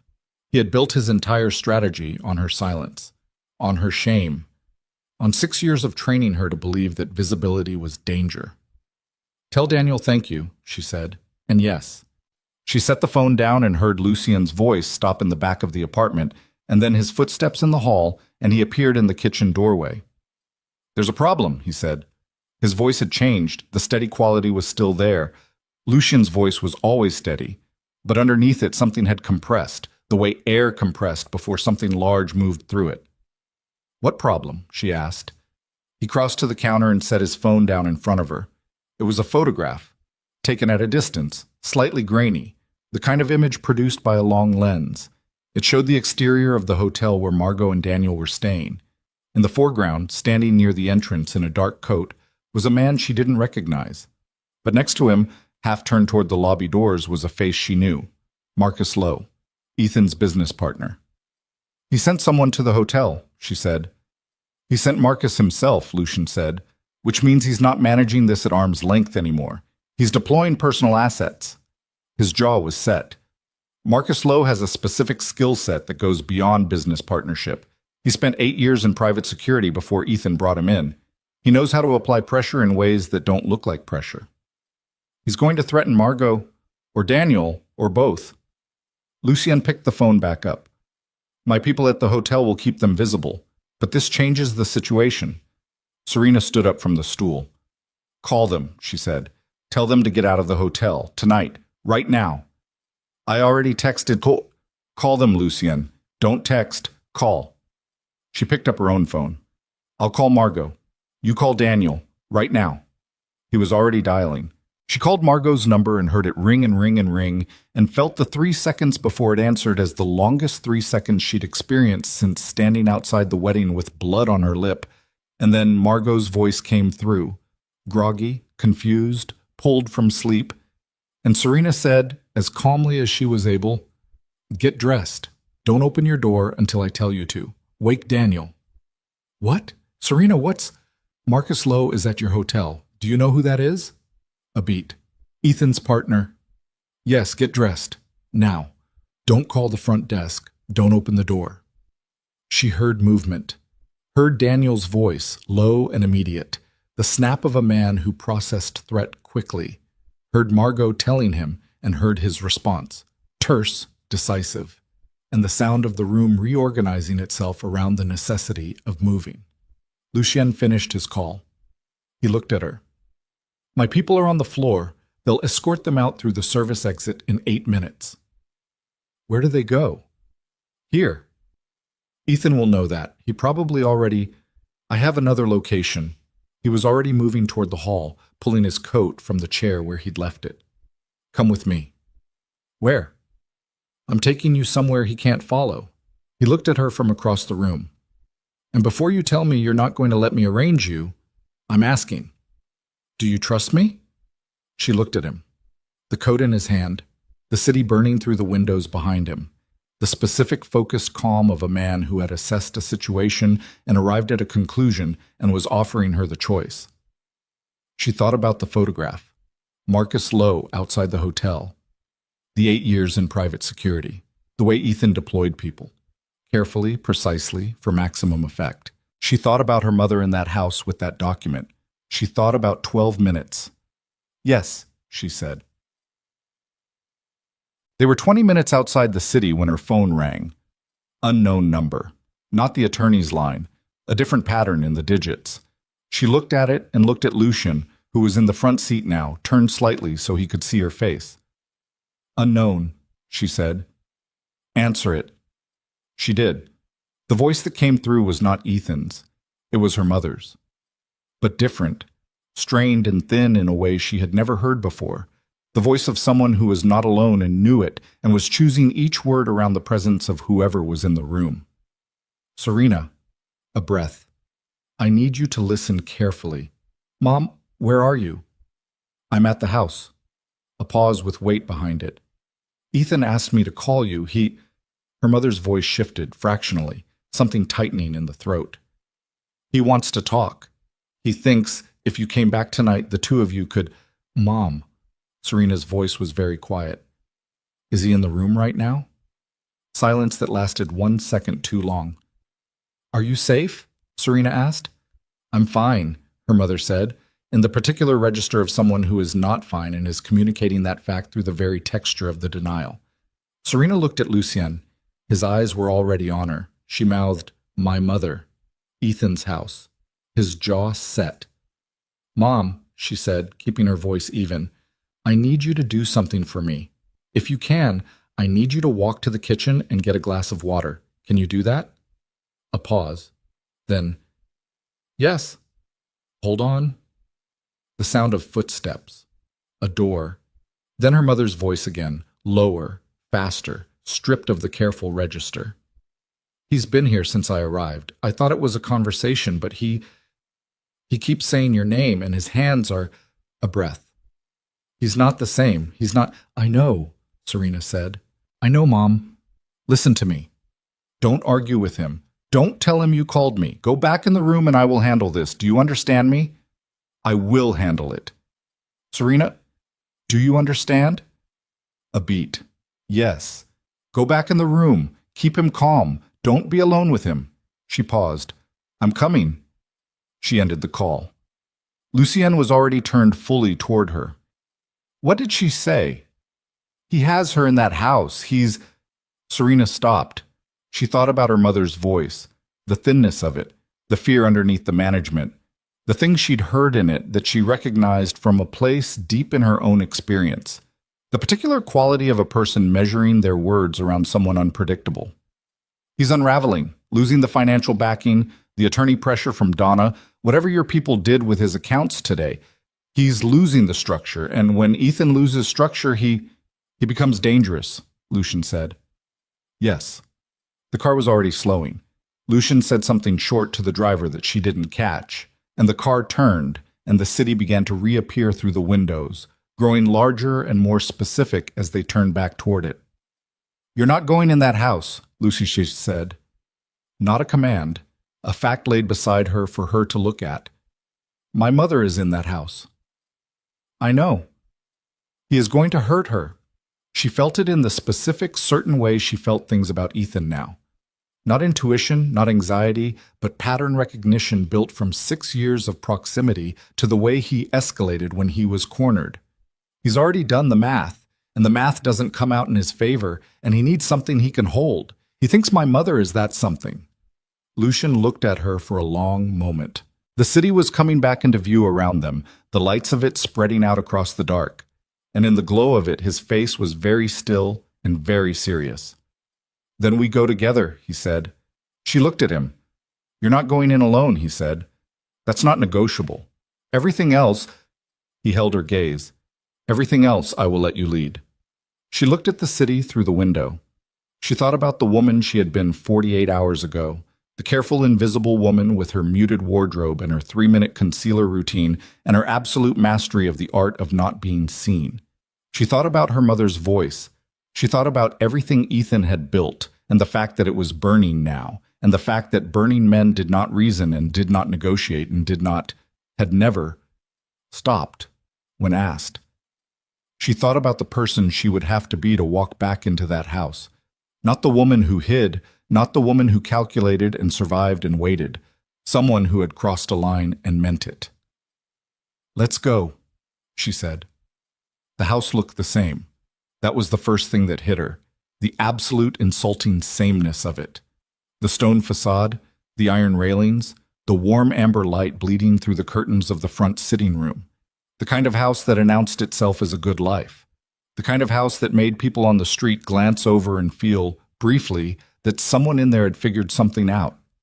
She had spent 6 years inside that announcement, playing her role in it, and standing outside it now in the dark with Lucian's car idling at the curb. She felt the specific revulsion of someone looking at a costume they used to wear and remembering the weight of it. "How many exits?" Lucian asked. "Front door. Side door through the kitchen, back through the garden." She didn't have to think about it. The geography of that house was written into her body the way streets were written into a cab driver's. The basement has a window that opens to the utility passage, but it locks from inside. Lucien relayed this in a murmur to the driver, who relayed it through an earpiece to people she couldn't see.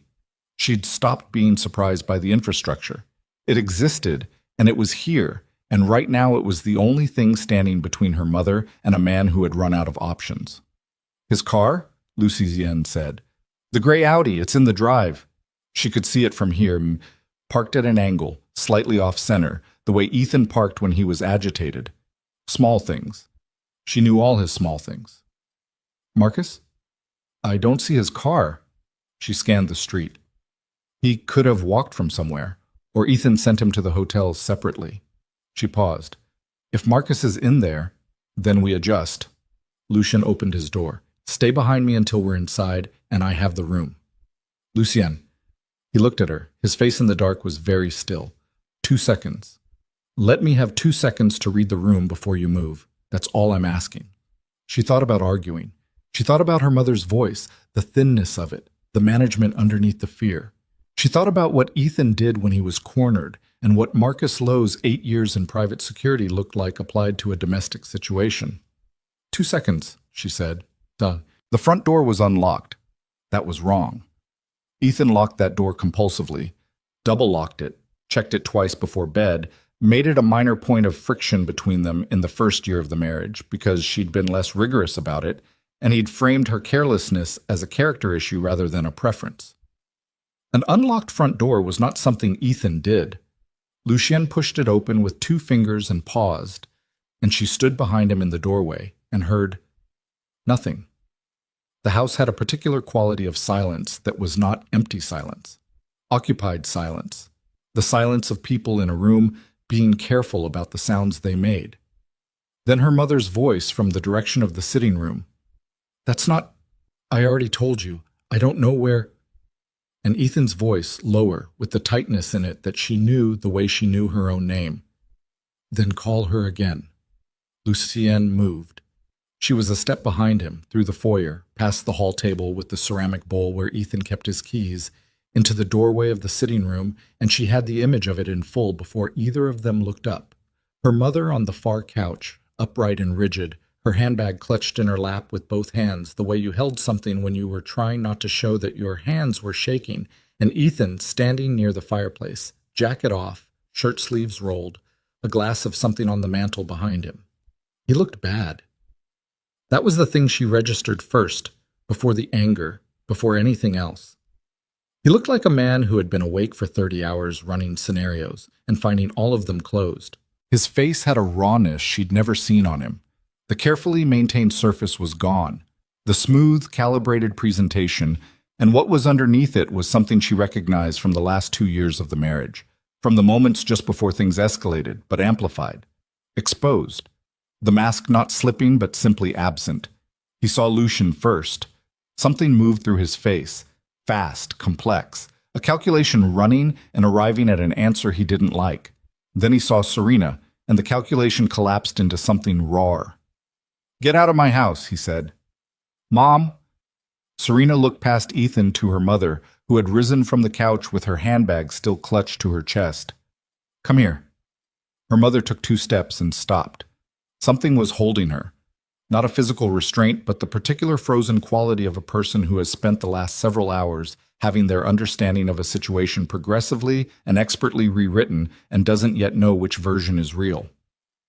"Ellen?" Lucien's voice was even and quiet and precisely calibrated. Not warm, not cold, but the specific register of someone speaking to a person in shock. Walk to the door. That's the only thing you need to do right now. She's not going anywhere, Ethan said. Ellen. Lucian again, same voice, same steadiness, eyes on her mother. The door is behind you. Walk to it. Her mother's eyes moved between Ethan and Lucian and landed on Serena. And Serena looked at her mother, really looked at her, at the pallor and the grip on the handbag and the controlled, careful breathing of a woman running on fear, and said nothing. Just held her gaze. Just let her mother see her face, the bruising still visible even in the warm light of that sitting room, and let her make her own decision with her own eyes. Her mother walked to the door. Ethan moved, not toward her mother, toward Serena. 3 steps, fast, the specific controlled lunge of a man who had spent years calculating exactly how much force was necessary for exactly what outcome. She had enough time to clock it and not enough time to step back before Lucian was in the space between them.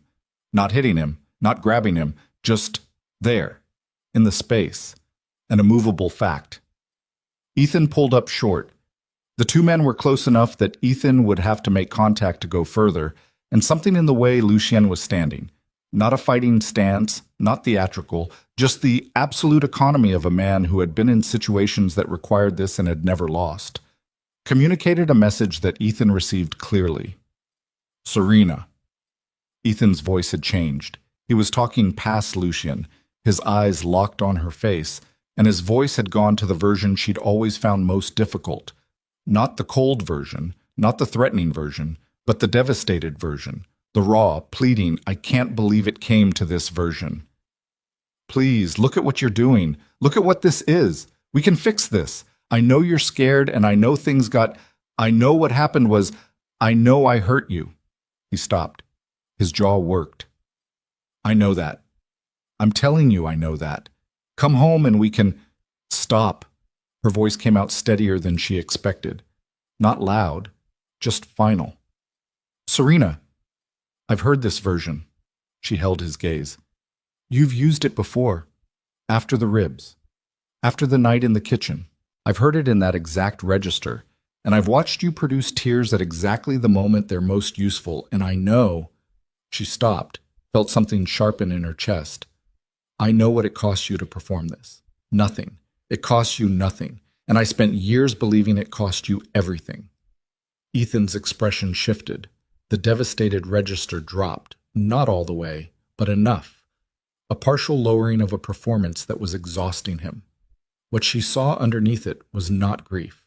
It was a man who was very tired and very cornered and still, even now, running calculations. You have no idea, he said quietly, what you've put in motion. Tell me. The accounts, the legal filings, whatever you're... He glanced at Lucien with a contempt that cost him something to produce. Whatever he's been doing to my business, you think that disappears? You think the people I owe don't have reach? He looked back at her. I have relationships that go back 15 years, Serena. If those relationships collapse, the fallout doesn't just land on me. It lands on everyone in proximity to me, including you, including your sister. Lucien spoke. Is that a threat? It's a fact. Because if it's a threat... Lucien's voice was conversational, unhurried, the tone of a man discussing weather. You should know that your relationships, the ones you're referencing, several of them called me this afternoon, offered to provide documentation in exchange for certain considerations. A pause. Turns out you've borrowed significant leverage from people who didn't fully understand what you'd been using it for. They're reconsidering their positions. Ethan stared at him. Serena watched her husband's face in the moment that information landed, and she watched something she had never seen there before. Not anger, not calculation, but something below both of those. The specific expression of a man who has been building a house of carefully managed dependencies for 15 years, and has just understood that the foundation is not what he thought it was. You're lying, Ethan said. Call Marcus, Lucien said. He'll know. Marcus is a smart man, smarter than you've been using him. He's been doing his own math since about 2 o'clock this afternoon. Ethan pulled out his phone. He called. It rang. He stood in the middle of his sitting room with the phone to his ear and his face doing something she had no word for, and the call rang out to voicemail, and he called again, and it rang out again, and the quality of his stillness in those two calls was the quality of a man falling from a height who has not yet hit the ground. He lowered the phone. "Where is he?" Serena asked. Ethan didn't answer. "Ethan," her voice was sharp, "where is Marcus?" "He was at the hotel." He said it flatly, automatically, like a man whose filters had stopped working. "He was supposed to—" He stopped. "Supposed to what?" Lucien said. Silence. "Pressure, Margot," Serena said. She felt it click into place. "He was supposed to pressure Margot into calling me, get me on the phone in a controlled situation so you could—" She stopped. "What was the end game? Get me to come back here voluntarily? Have a witness to me entering the house willingly so you could document it for the psychiatric petition?" Ethan said nothing. "That's it," she said. Not a question. She could feel the architecture of it now, the same way she'd been learning to feel his architectures, from the outside, from the position of someone no longer inside the structure being shaped by it. "My mother calling me was the same thing.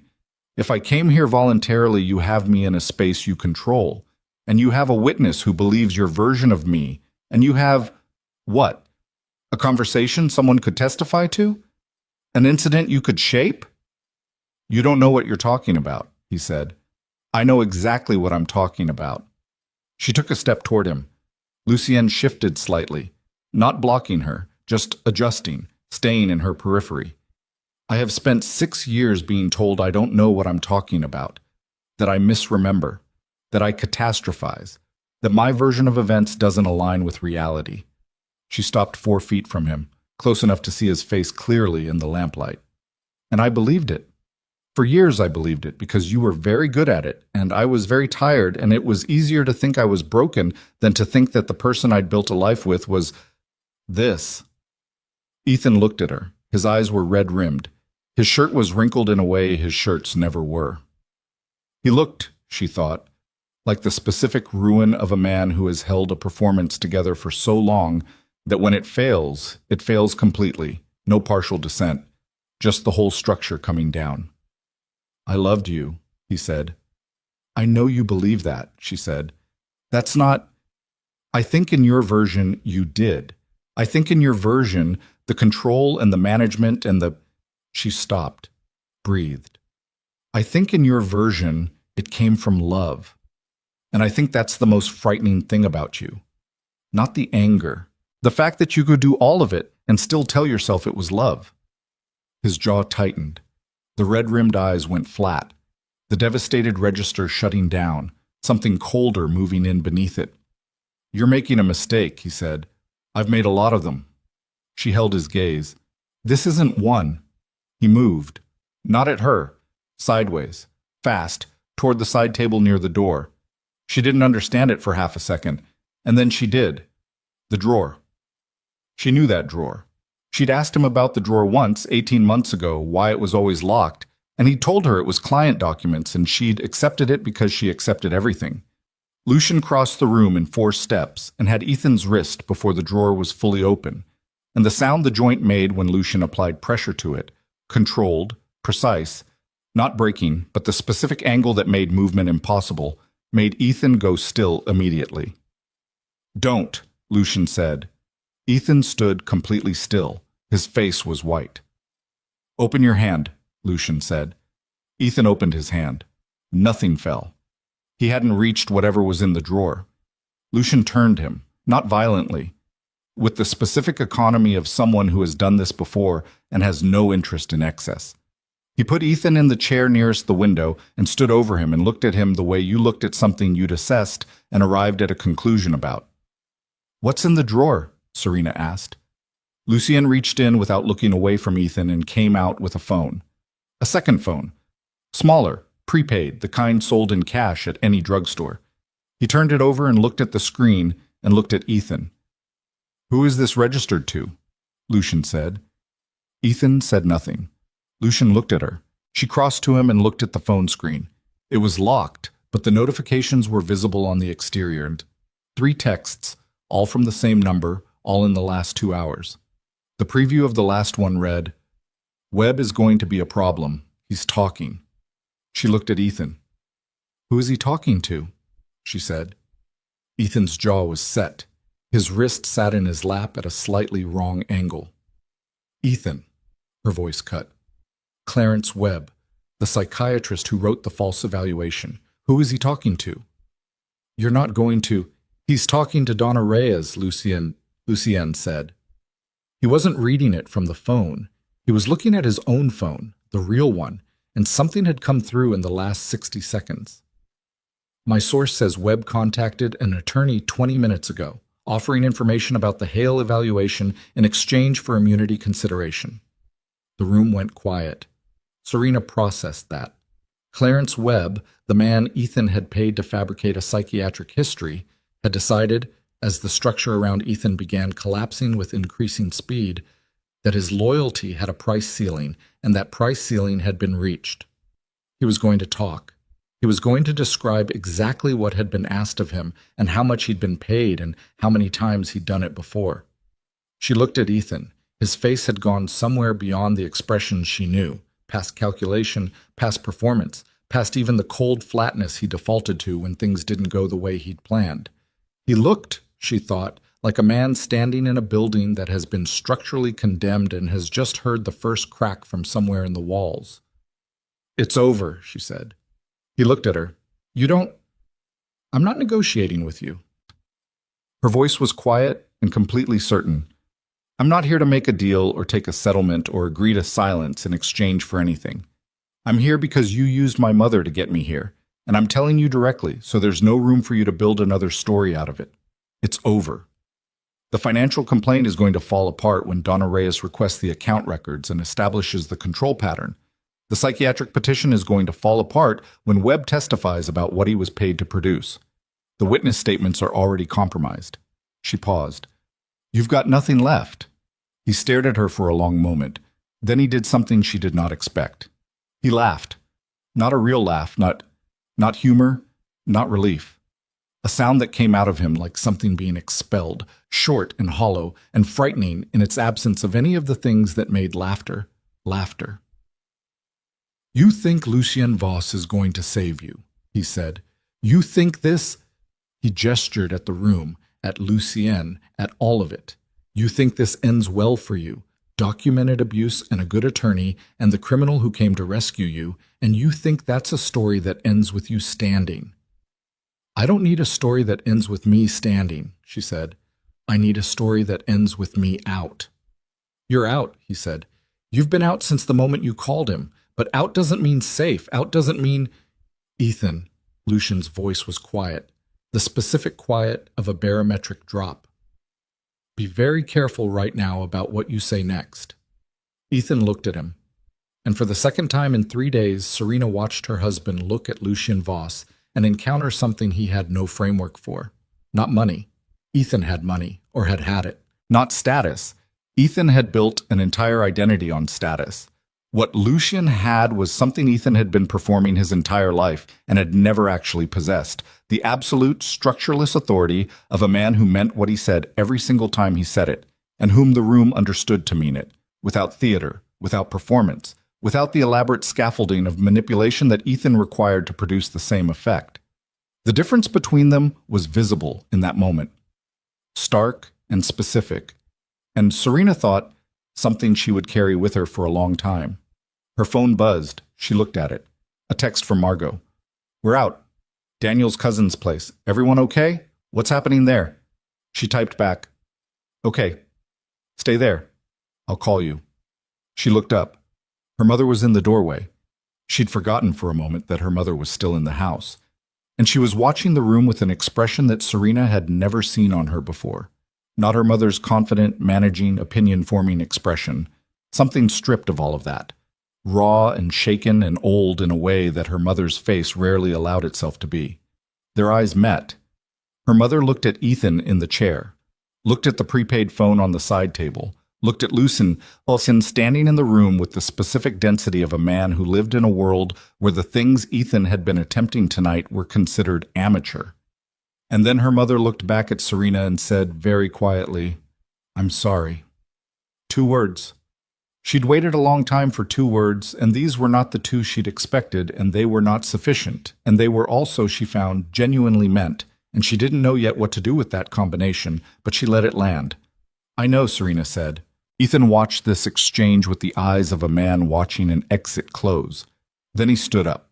He stood up from the chair, and he straightened his sleeve over the wrist that was not sitting right, and he looked at Serena with an expression that was not the devastated version, or the calculating version, or the cold version, but something she had never seen from him before, and recognized nonetheless. The expression of a man who has lost and knows it, and is deciding in real time what losing is going to mean for his identity. For a long moment, nobody moved. Then Ethan said to Serena, in a voice that was almost entirely flat, "I want you out of this house tonight." And Lucien said pleasantly, without any affect at all, "She'll leave when she's ready. You'll leave first." Ethan looked at him. The room held that moment. The 2 men, the weight of it, the complete stillness of everything around them. And Serena stood in the middle of it and breathed and felt something that she would spend a long time trying to name afterward. Not triumph, not relief, something more fundamental. The specific sensation of a weight that has been on you so long you stop perceiving it as external, lifting, and the strangeness of the air where it used to be. Ethan picked up his jacket from the couch. He walked to the door. He passed within 3 feet of Serena and did not look at her, and she did not step back, and the distance between them as he passed was the distance of 6 years and every calculation he'd ever made about her capacity to leave, and she held her ground and let him miscalculate it one final time on his way out. The front door closed. The house was very quiet. Lucien turned to look at her from across the room, and there was something in his face she hadn't seen there yet. Not the careful steadiness, not the controlled authority, but something quieter and more personal and entirely unguarded, and it lasted only a second before he put it away. But she saw it. Her mother sat down heavily on the couch and pressed her hand over her face and made a sound that was not quite crying, something older than crying, the sound of a person dismantling a version of reality they had been living inside and not finding anywhere comfortable to put the pieces. Serena went to sit beside her. Outside, she could hear a car start, the gray Audi. She heard it pull out of the drive and down the street and the sound of it fading into the ambient noise of the city, and she sat in the silence it left behind and breathed, and did not yet think about what came next. One thing at a time. He was gone. For now, and she knew, with the specific knowledge of someone who understood how men like Ethan process defeat, that for now was not forever, that cornered men with nothing left found ways to reconfigure his threats, that the next move was already forming somewhere in that car, in that calculating mind, in the machinery that did not know how to stop running scenarios. But for now, he was gone, and she was still in the room, and her mother's hand was shaking under her own, and Lucien was standing at the window watching the street with the focused stillness of a man who was already 2 moves ahead of whatever came next. Her phone lit up on the cushion beside her, a number she didn't recognize, different from before. She picked it up and looked at it and felt the specific cold premonition of someone who has learned in the past 72 hours that unknown numbers carried weight. She answered. The voice on the other end was male, mid-40s, the particular cadence of someone who had spent time in institutional settings, law enforcement, maybe, or military, clipped and direct without being hostile. "Ms. Ashcroft," the voice said. "My name is Deputy D.A. Greg Callahan. I'm sorry to call at this hour. I'm calling because we've been monitoring a financial fraud investigation for the past several months that intersects with your name and that of your husband, and we received information this evening that changes the urgency of that conversation significantly." A pause. "Dr. Clarence Webb contacted our office approximately 40 minutes ago." Serena looked up at Lucien. He was already looking at her. "I'm listening," she said. "Webb is prepared to testify," Callahan said. "But he's not the only person who contacted us tonight. We also received a call from a man named Marcus Lowe, who spent approximately 2 hours with our investigators this evening, providing what appears to be extensive documentation of financial arrangements between himself and your husband dating back 11 years. Another pause, carefully timed. "Ms. Ashcroft, what Marcus Lowe described goes significantly beyond your divorce proceedings. If what he's provided is accurate, your husband has been operating a systematic billing fraud scheme through his architecture practice for nearly a decade, with total exposure in the range of several $1,000,000. The room was very still.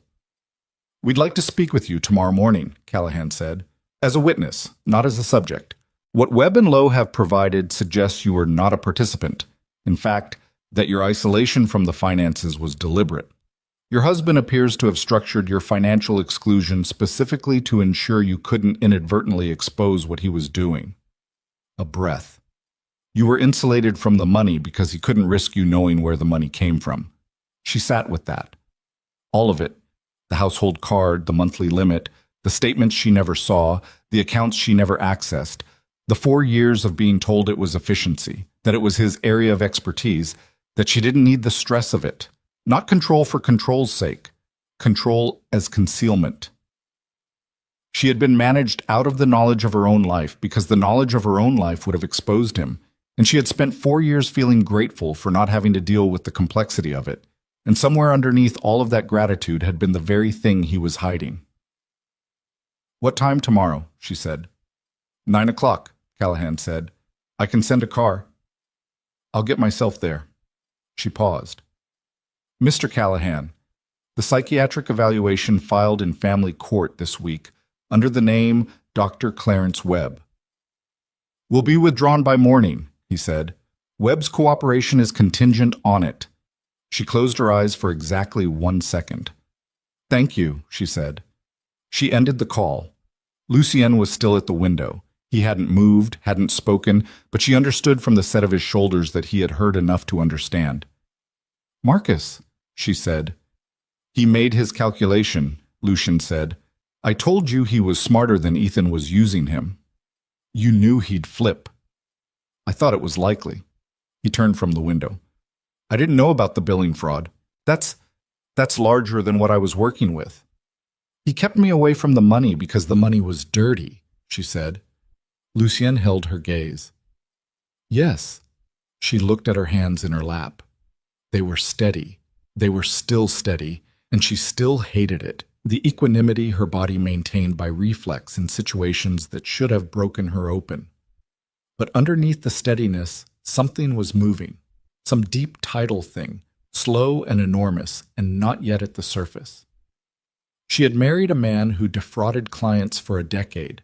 She had lived inside that fraud without knowing it. She had been specifically excluded from the knowledge of it because her ignorance was a structural requirement of its function. Every year she'd spent feeling like a liability, too fragile, too unreliable, too much of a complication to be given access to her own financial life. Had been a year she spent being useful as a blind spot. She had not been failing to understand her own marriage. She had been deliberately prevented from understanding it. The difference between those two things, she sat with it in that quiet room, with her mother's hand still trembling against her own, and Lucien at the window and the city making its noise outside, and felt the difference move through her like something finally coming loose after being wedged in place for a very long time. "Mom," she said. Her mother looked up. Her face was wrecked in the specific way of someone who has cried past the point of self-consciousness. "I need you to go to Margot tonight," Serena said. "Daniel's cousin has a place. I'll send you the address. Can you do that?" "Where are you going?" "I have things I need to do here." She looked at her mother steadily. "I'm not going back to this house. I just need a little time before I come to you." Her mother looked at her for a long moment. Then she looked at Lucien, then back at Serena, and she asked the question she should have asked a long time ago, and might have, if she hadn't spent 6 years being given careful answers to different questions. "Are you safe?" "Yes," Serena said. "I'm safe." And for the first time in longer than she could remember, when she said it, she meant it without calculation, without qualification, without the invisible asterisk of safe for now, safe enough, safe until the next time. Just safe. Her mother nodded, stood up, picked up her handbag from the couch where she'd been clutching it for the past hour, and walked to the door and stopped and turned back once. And the look on her face was not the look of a woman who had things figured out or had arrived at conclusions. It was the look of a woman at the beginning of something difficult and necessary and overdue. I'll be at Margot's, her mother said. I know, Serena said. I'll be there soon. The door closed. Lucien didn't move from the window. The house was very quiet. Serena sat alone on the couch in the sitting room of the life she was leaving and let the quiet sit with her for a moment. Let it be what it was. Not peaceful exactly, not relief exactly, but the specific and profound absence of a pressure that had been so constant she had metabolized it as normal. She looked at the fireplace, at the art on the walls, at the furniture arranged exactly as Ethan needed it to be arranged for the people who came and sat in it and saw exactly what he needed them to see. She was going to leave this room and not come back. She knew that the way you knew things that had already happened. She stood up. Lucien turned from the window. He looked at her across the room with an expression she was beginning to understand, not the careful professional control, not the managed distance, but the expression underneath all of that. The one she'd caught twice now in unguarded moments. The one that had been there for 12 years behind every choice he'd made about how much distance to keep. There's a DA meeting at 9, she said. I know. After that, Donna. And then probably a very long conversation with Margot. She looked at him. And at some point soon, a conversation you and I need to have that isn't about Ethan. Something shifted in his face. Not surprise. More like a man who has been waiting for a door to open and is not sure, now that it has, that he deserves to walk through it. Yes, he said, when you're ready. Not tonight, she said. Not tonight, he agreed. She crossed the room toward him and picked up her coat from the chair and looked at the room one last time. At all of it. At the carefully curated evidence of a life that had been built around her without her knowledge and maintained through her silence and financed through a fraud she hadn't known she was adjacent to. And she turned her back on it and walked toward the door. Lucien followed. Outside, the city was the city, indifferent and enormous and ongoing, the way it always was. The way it would be long after all of this had settled into whatever shape it finally took. The cold hit her face and the bruising pulled in response, and she breathed it in, the cold and the city air and the specific clean quality of an exterior that was not that house. She did not look back. The car was at the curb. The driver got out. Lucien's hand was briefly at the small of her back, not guiding, not directing, just present, just the lightest possible acknowledgement of proximity. And then she was in the car and the door closed and the city moved past the windows, and she let her head fall back against the seat and closed her eyes. Tomorrow, Callahan. Tomorrow, Donna. Tomorrow, the beginning of the long and unglamorous work of dismantling what Ethan had built and building something else in its place. But right now, just the city, just the dark, just the sound of the engine and the warmth of the car and the first breath she had taken in 6 years that did not have a calculation behind it. She felt Lucien look at her from across the seat. She didn't open her eyes. Thank you, she said. He didn't say anything for a moment. Then, quietly, don't thank me yet. She opened her eyes. He was looking out the window, his profile against the passing lights of the city, and she looked at the side of his face and thought about 12 years and an unfinished sentence and a kitchen in the middle of the night, and she thought, later. All of that is for later. She closed her eyes again. The car moved through the dark city, and behind them, the house with its amber light and its careful furniture sat empty for the first time in 6 years. And somewhere across town, Ethan Hale was driving a gray Audi through streets that were about to become very unfamiliar to him. And the machine that Lucien had set in motion was still turning, and tomorrow morning at 9 o'clock, a deputy DA named Callahan was going to ask Serena Ashcroft questions she finally had the freedom to answer honestly. But right now, she was in a warm car with her eyes closed and the city moving around her. And for the first time since she'd stood outside her sister's wedding with blood on her lip and a phone in her hand, she was not afraid of what came next. The DA's office smelled like old coffee and floor wax, and the particular institutional neutrality of a place where very bad things were discussed in very calm language. Serena arrived at 8:53, alone. She'd told Lucien she would get herself there, and she had. Cab, no convoy, no black cars with tinted windows, just her in the back of an ordinary taxi watching the morning city move past the glass. She wore a gray wool coat she'd bought the previous afternoon from a shop 3 blocks from Lucien's building, because everything she owned was still in the house on Carver Street, and she had made a decision, somewhere between falling asleep in the car and waking up in the guest room at 4 in the morning, that she was not going back to that house to collect anything. She would buy new things. She would start with a coat. Donna Reyes was already in the waiting area when she arrived. She stood up when she saw Serena, looked at her face with the same clinical efficiency she'd brought to everything, and said, "How are you?" "Functional," Serena said. "Good enough." Donna handed her a coffee from the cardboard tray she was holding. "Callahan is running 5 minutes late. His assistant says he had a call from Ethan's attorney this morning." "What kind of call?" "The kind where an attorney realizes his client's situation has changed significantly overnight and attempts to manage the damage." Donna's voice was dry. "Webb's cooperation agreement was finalized at 6 this morning. The psychiatric petition has been formally withdrawn. The family court filing no longer exists." Serena wrapped both hands around the coffee cup. "And the financial complaint? Meridian Group Holdings?" "That's what this morning is about."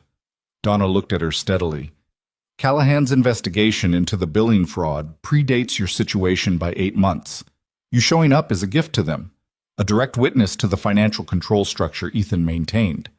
Your testimony about being excluded from the accounts, combined with Marcus Lowe's documentation, gives them the pattern evidence they need." She paused. "You're not the subject here, Serena. You're the proof." Serena thought about that word.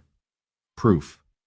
The idea that 6 years of being deliberately kept in the dark had made her paradoxically useful. That her ignorance was evidence of design. That the shape of what she hadn't been allowed to know was exactly the shape of what he'd been hiding. The door to the inner office opened, and a man came out. 50s, gray suit, the specific forthright quality of someone who had learned to project reliability as a professional asset. He extended his hand. "Ms. Ashcroft, I'm Greg Callahan. Thank you for coming." She shook his hand. "Thank you for calling." Ma'am. The meeting lasted 2 hours and 40 minutes. She answered every question. She did not qualify, did not hedge, did not manage her answers toward any particular outcome except accuracy. She described the financial structure of her marriage in the flat, precise language she'd spent the past 3 days learning to use. Not the language of a woman contextualizing her experience, but the language of a witness describing facts. The household card, the monthly limit, the statements she never saw, the investment account she'd never been shown, the year she'd asked about the retirement contributions, and Ethan had told her it was handled, and she had let it be handled because she had been trained, by then, to let things be handled. Callahan listened without interrupting. His investigator took notes on a laptop with the rapid, unsentimental efficiency of someone transcribing testimony. Donna sat to Serena's left and said nothing unless a question required legal clarification. At the 90-minute mark, Callahan slid a document across the table. "Do you recognize this?" It was a wire transfer record. Her name was on it. The joint account she'd never seen, the one she hadn't known existed, as the originating party on a transfer of $68,000 to a shell company called Virtus Consulting. "I've never made a wire transfer in my life," she said. "Can you document where you were on the date of this transfer?" Callahan said. She looked at the date. March 14th, 2 years ago. She sat with it for a moment, excavating. March. Ethan had been at a conference in Vancouver that week. She remembered it because she'd used the days he was gone to repaint the spare bedroom, a small act of agency she'd taken while the house was hers, a project she'd abandoned and redone twice because she couldn't decide on the color, and she'd had nobody's opinion to defer to but her own. "I was home," she said. "Ethan was in Vancouver. I have receipts from a paint store. I bought supplies that week. The credit card statements would show the household card activity." "Household card activity he controlled," Callahan said. "Yes, but the paint store may have their own records, and the hotel in Vancouver would have his check-in." She paused. "He made a wire transfer in my name while he was in another city. He had access to the account credentials I didn't know existed, and he used them while he was physically separated from me, so that if it was ever questioned, the geographic record wouldn't immediately clear him." Callahan looked at her. "That's a precise analysis." "I've had a few days to understand how he thinks," she said. He looked at Donna. Something passed between them, a professional acknowledgement of some kind, the calibration of two people who had each seen a lot of situations and were each, independently, arriving at the same assessment of the one in front of them. "We're going to need you available for additional sessions," Callahan said. "The fraud case is going to take months to build fully. Your testimony is a piece of it, not the whole thing." He looked at her directly. "But I want to be honest with you about something, Ms. Ashcroft. What you've described this morning, the financial control, the manufactured documentation, the use of your name on accounts you had no access to. This goes beyond your divorce. Ethan Hale is going to be facing federal charges. The fraud is large enough and systematic enough that it crosses into territory that ends careers and ends freedom." He paused. "I want you to be prepared for what that means publicly." "Prepared how?" "His attorney is already working on a narrative," Callahan said. "In the absence of being able to suppress the investigation, they'll try to manage its public shape. Part of that will involve characterizing you as either complicit or unreliable, depending on which serves them better at a given moment. They'll shift between those two positions as needed." He looked at her steadily. "So before this goes further, I need to know, is there anything in your marriage, any decision you made, any action you took, that he could use to complicate your credibility as a witness?" The room was very still. Serena thought about the question. She gave it the full weight it deserved. Went through the 6 years of the marriage honestly, without the protective framing she'd built around the most painful parts, looking for anything that could be shaped into ammunition. She thought about Lucien, about the phone calls she'd made and the cars that had come and the 2 nights she'd spent in his penthouse. "My husband's attorney will argue that I left the marriage to be with a man named Lucien Voss," she said. "Voss's business operations are not entirely legal. The relationship between Voss and me it's complicated by history. Ethan's team will try to use it to suggest either that I was having an affair prior to leaving or that Voss has some financial interest in the outcome of this case." Callahan nodded slowly. "And the reality?" "The reality is that I called him because I was bleeding outside my sister's wedding, and he was the only person I knew who Ethan would actually be afraid of." She looked at Callahan directly. "There is no financial connection between Lucien Voss and any account related to my marriage. There was no affair prior to the night I left. What exists between us is a history that predates my marriage by 2 years and a present situation that is unresolved." She paused. "I won't lie about any of that, but I also won't have it used to make me seem like a less credible witness to a fraud I didn't participate in and an abuse I spent 6 years surviving." The silence after that lasted several seconds. Then Callahan said, "Fair enough." She called Margot from the steps of the building. The morning had gone gray and cold, the kind of flat winter light that made everything look equally temporary. She stood with her new coat buttoned against the wind and listened to the phone ring and looked at the street and thought about how strange it was that the city looked the same as it always had, that the buildings were where they'd always been, that people moved past her on the sidewalk going about their Wednesday morning with no awareness of the fact that the entire structural weight of the last 6 years had just been formally redistributed. Margot answered. "How did it go?" "He's going to be charged," Serena said. "Federally, probably. The fraud is bigger than I knew. He's been running it for nearly a decade." A long silence. "My God." "Yes." "Does Mom know?" "Not yet. I'm coming to you now." She watched a cab cut across traffic with cheerful recklessness. "How is she?" Margot was quiet for a moment. "She was up most of the night. Daniel made her tea at 3 a.m, and she sat in the kitchen and didn't say much." Another pause. "She keeps saying she missed it. She keeps saying that word, missed, like she's an outfielder who dropped a ball." "She didn't miss it," Serena said. "He hit it. There's a difference." "I know, she doesn't, yet." Margot paused again. "She asked me this morning whether you hated her." Serena looked at the gray sky. "No," she said. "Tell her no. Mine hot." Daniel's cousin's place was a brownstone in a quiet part of the East Side, the kind of neighborhood that had been ordinary for decades and was only now beginning to understand its own value.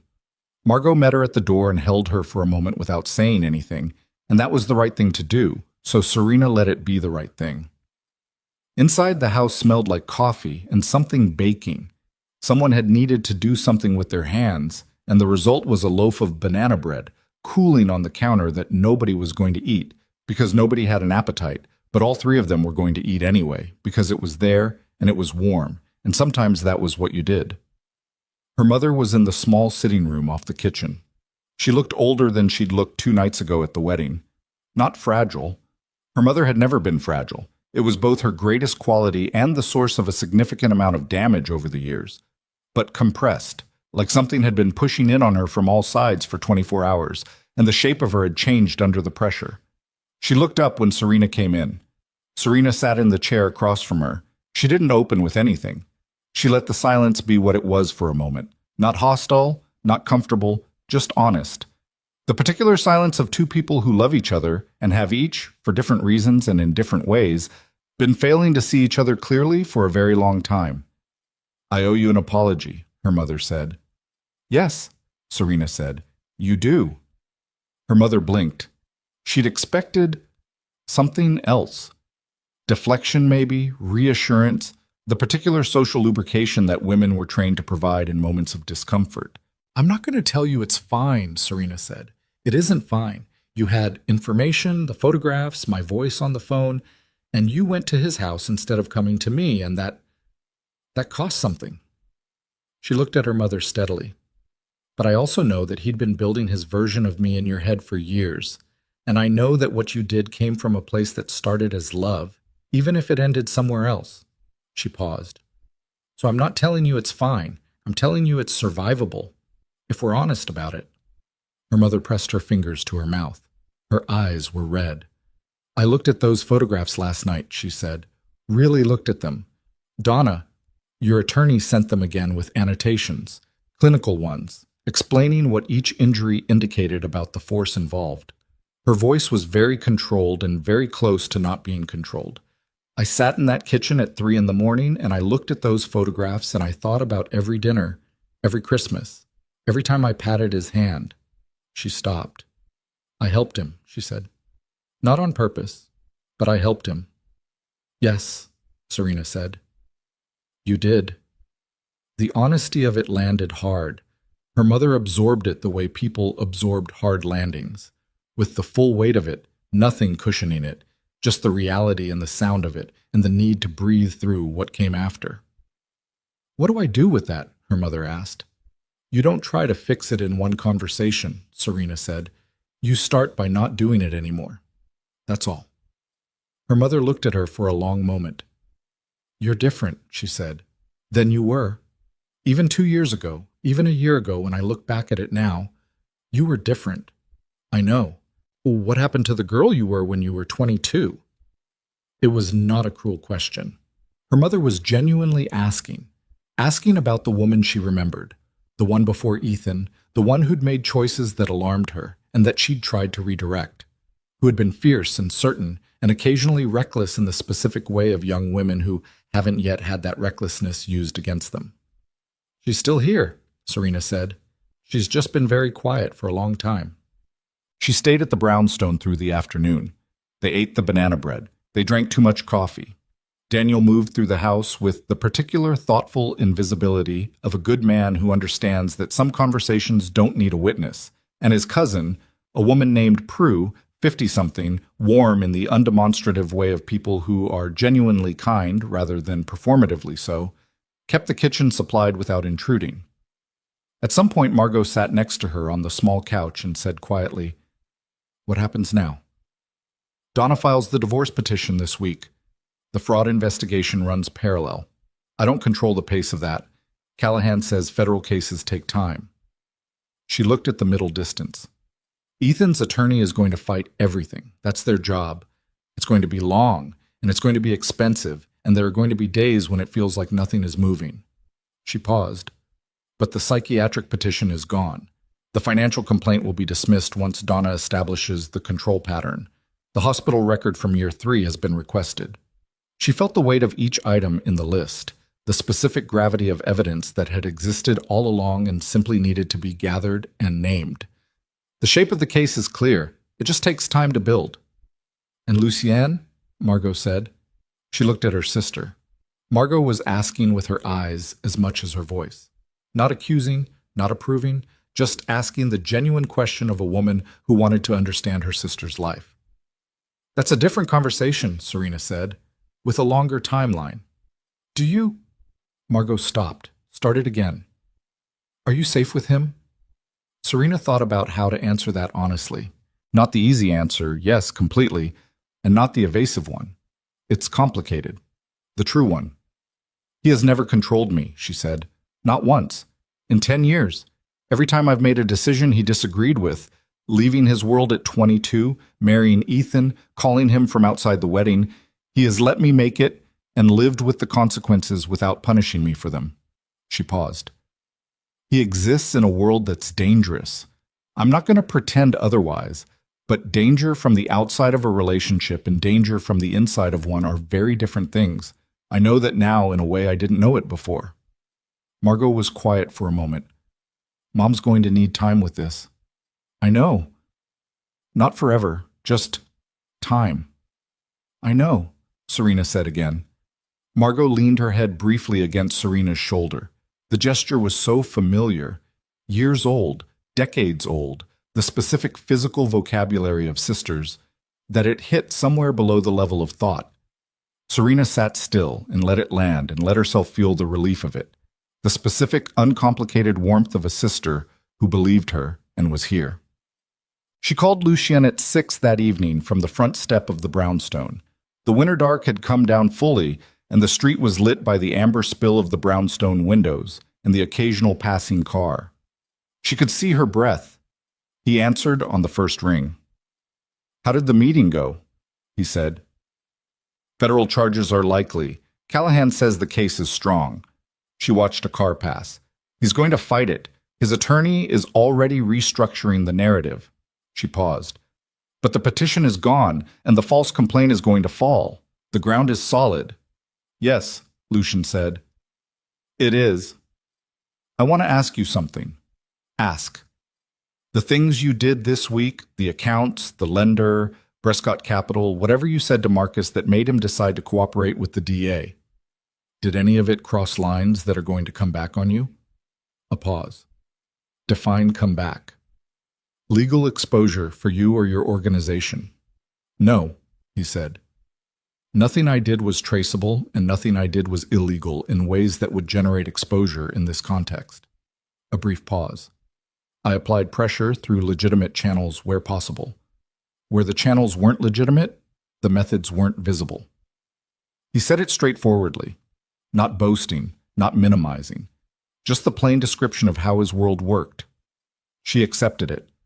She had asked the question she needed to ask and received an honest answer, and she was done performing discomfort about the nature of the man she'd called when she needed to call someone. I need a few weeks, she said. To do what? To get my feet under me. To work through the legal process with Donna.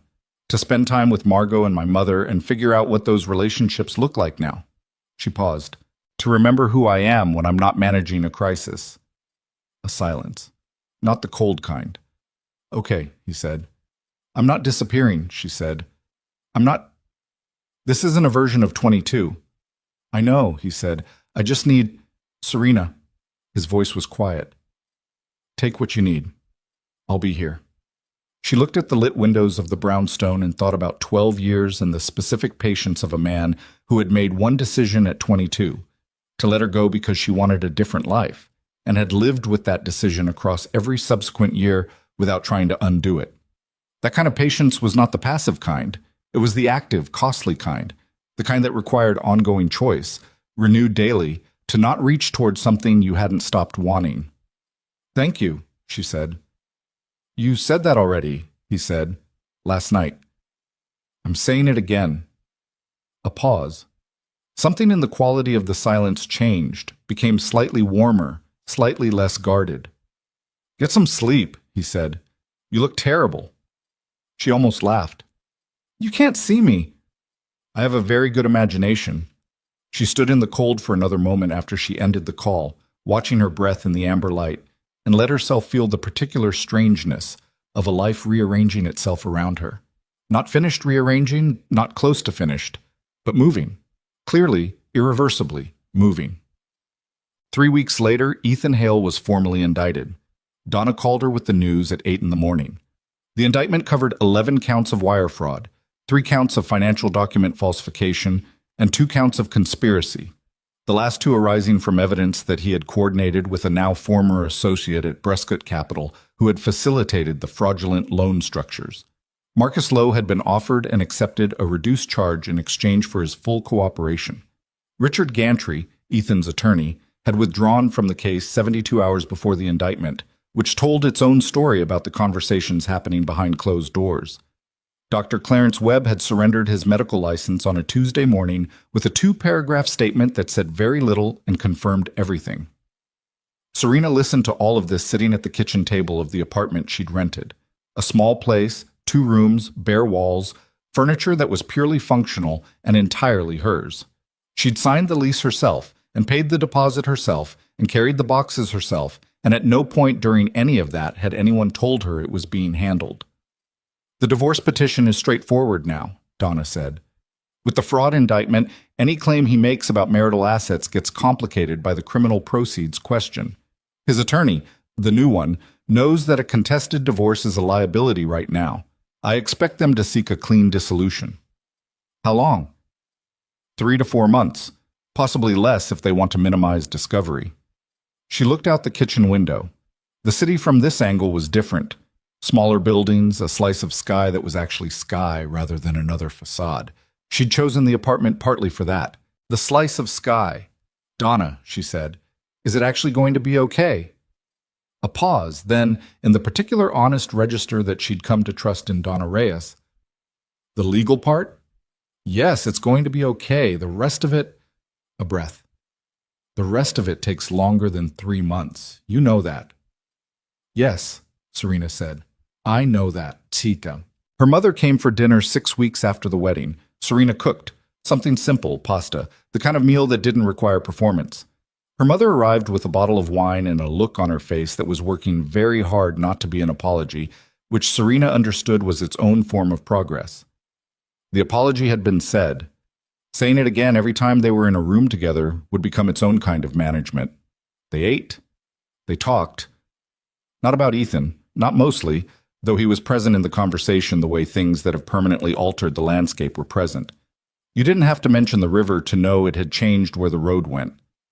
Her mother asked about the apartment, about Donna, about the urban planning firm Serena had called, quietly, to ask whether there might be a conversation about returning, the firm she'd left 6 years ago, the career she'd let be dismantled from the inside.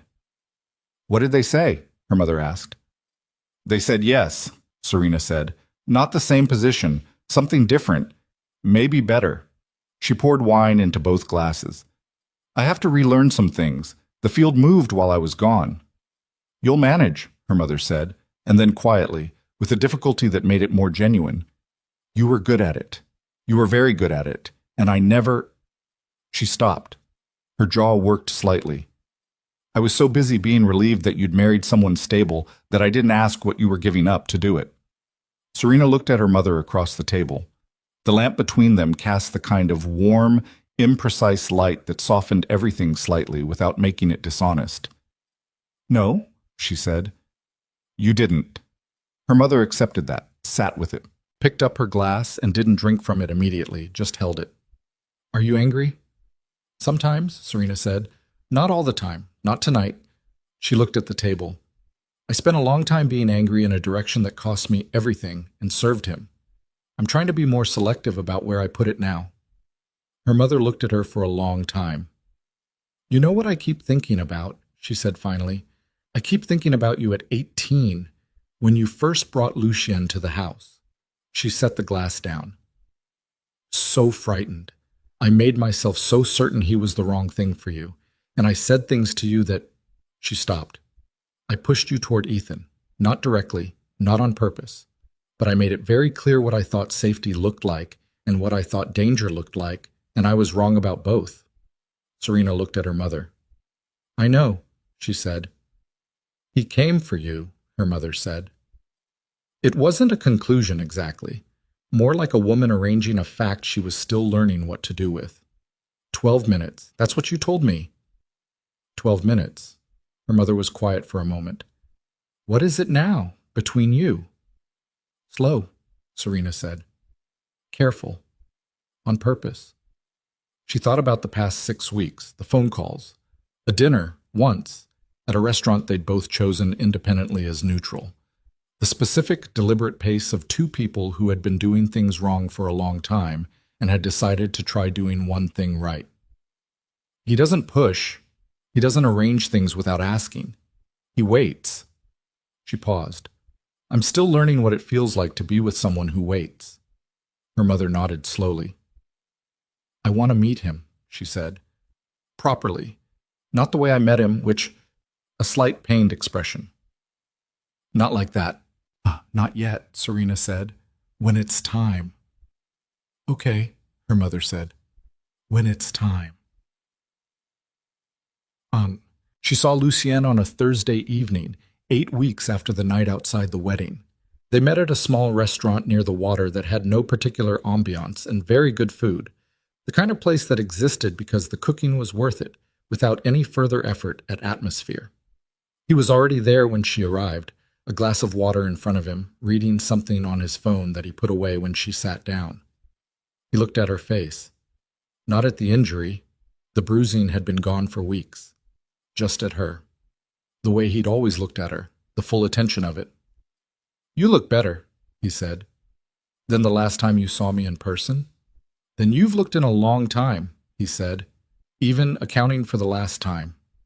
She picked up the menu and looked at it without reading it. The indictment is solid.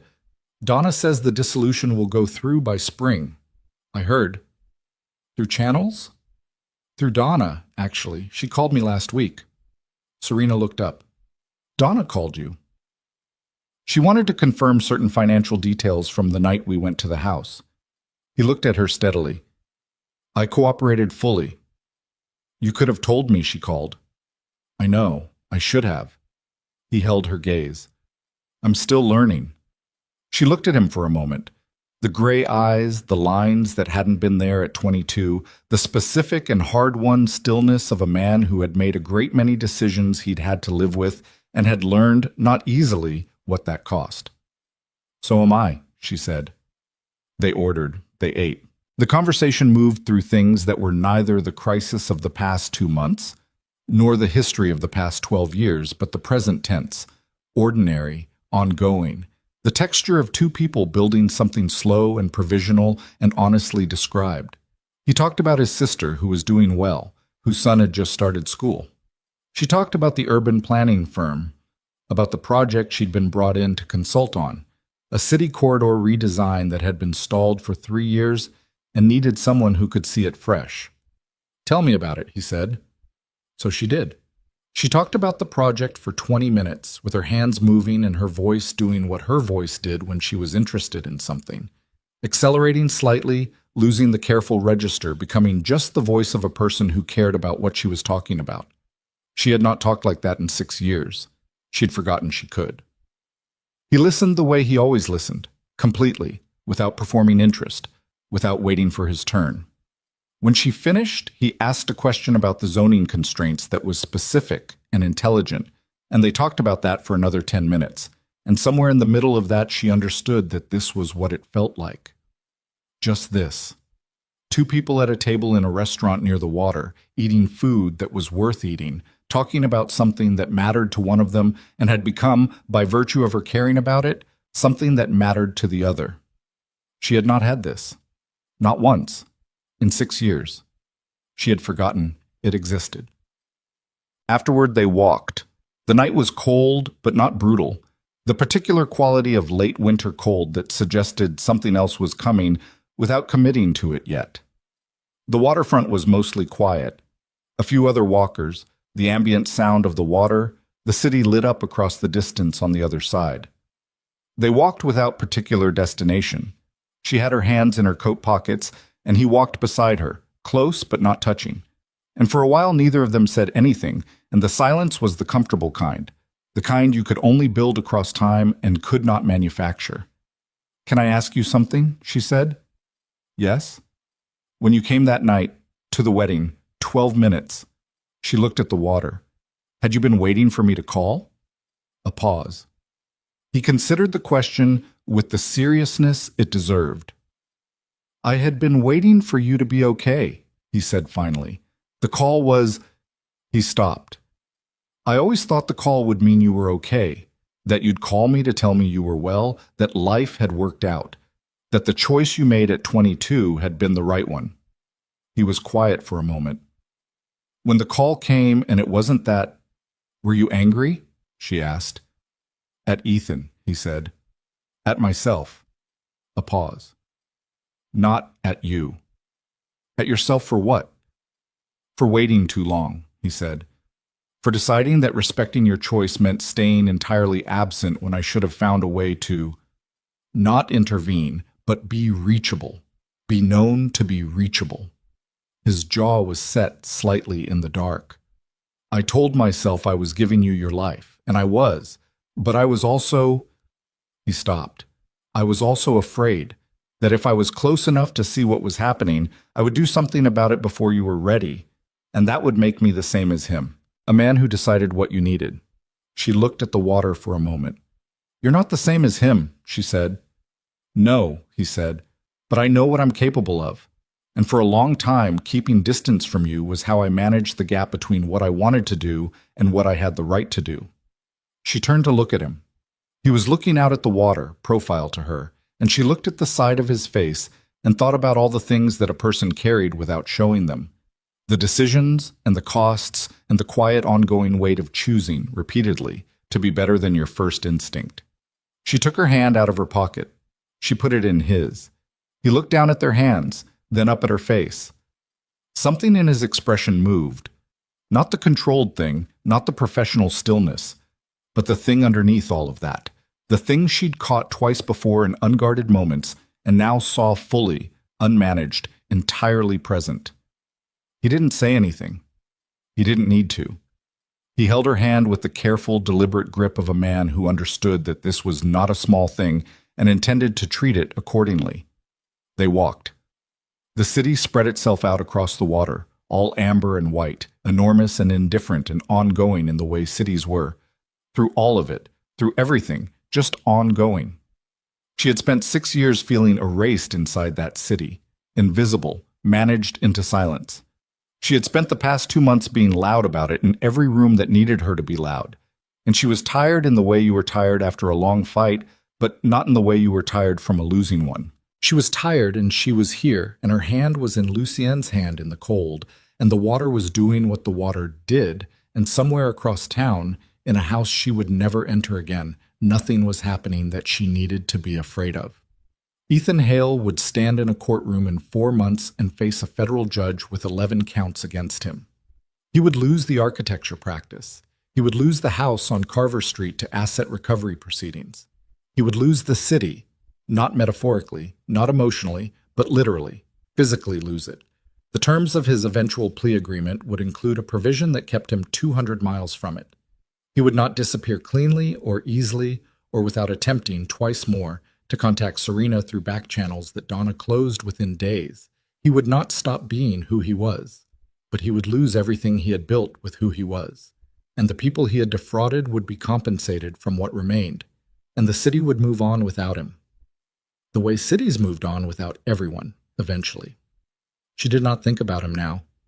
She thought about the slice of sky outside her kitchen window. She thought about the corridor redesign project and the 3 years of stalled momentum that needed someone to see it fresh.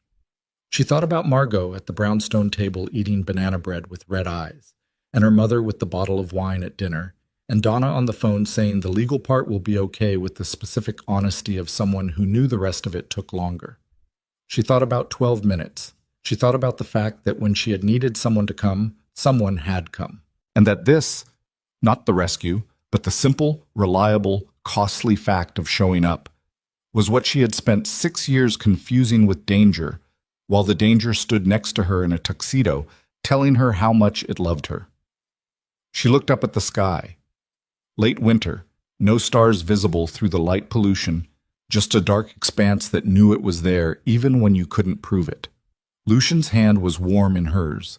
She tightened her grip once, briefly, and felt him tighten back, and they walked on through the cold city toward nothing in particular and everything that remained, and the water moved the way it always moved, and the night was quiet, and she was not afraid.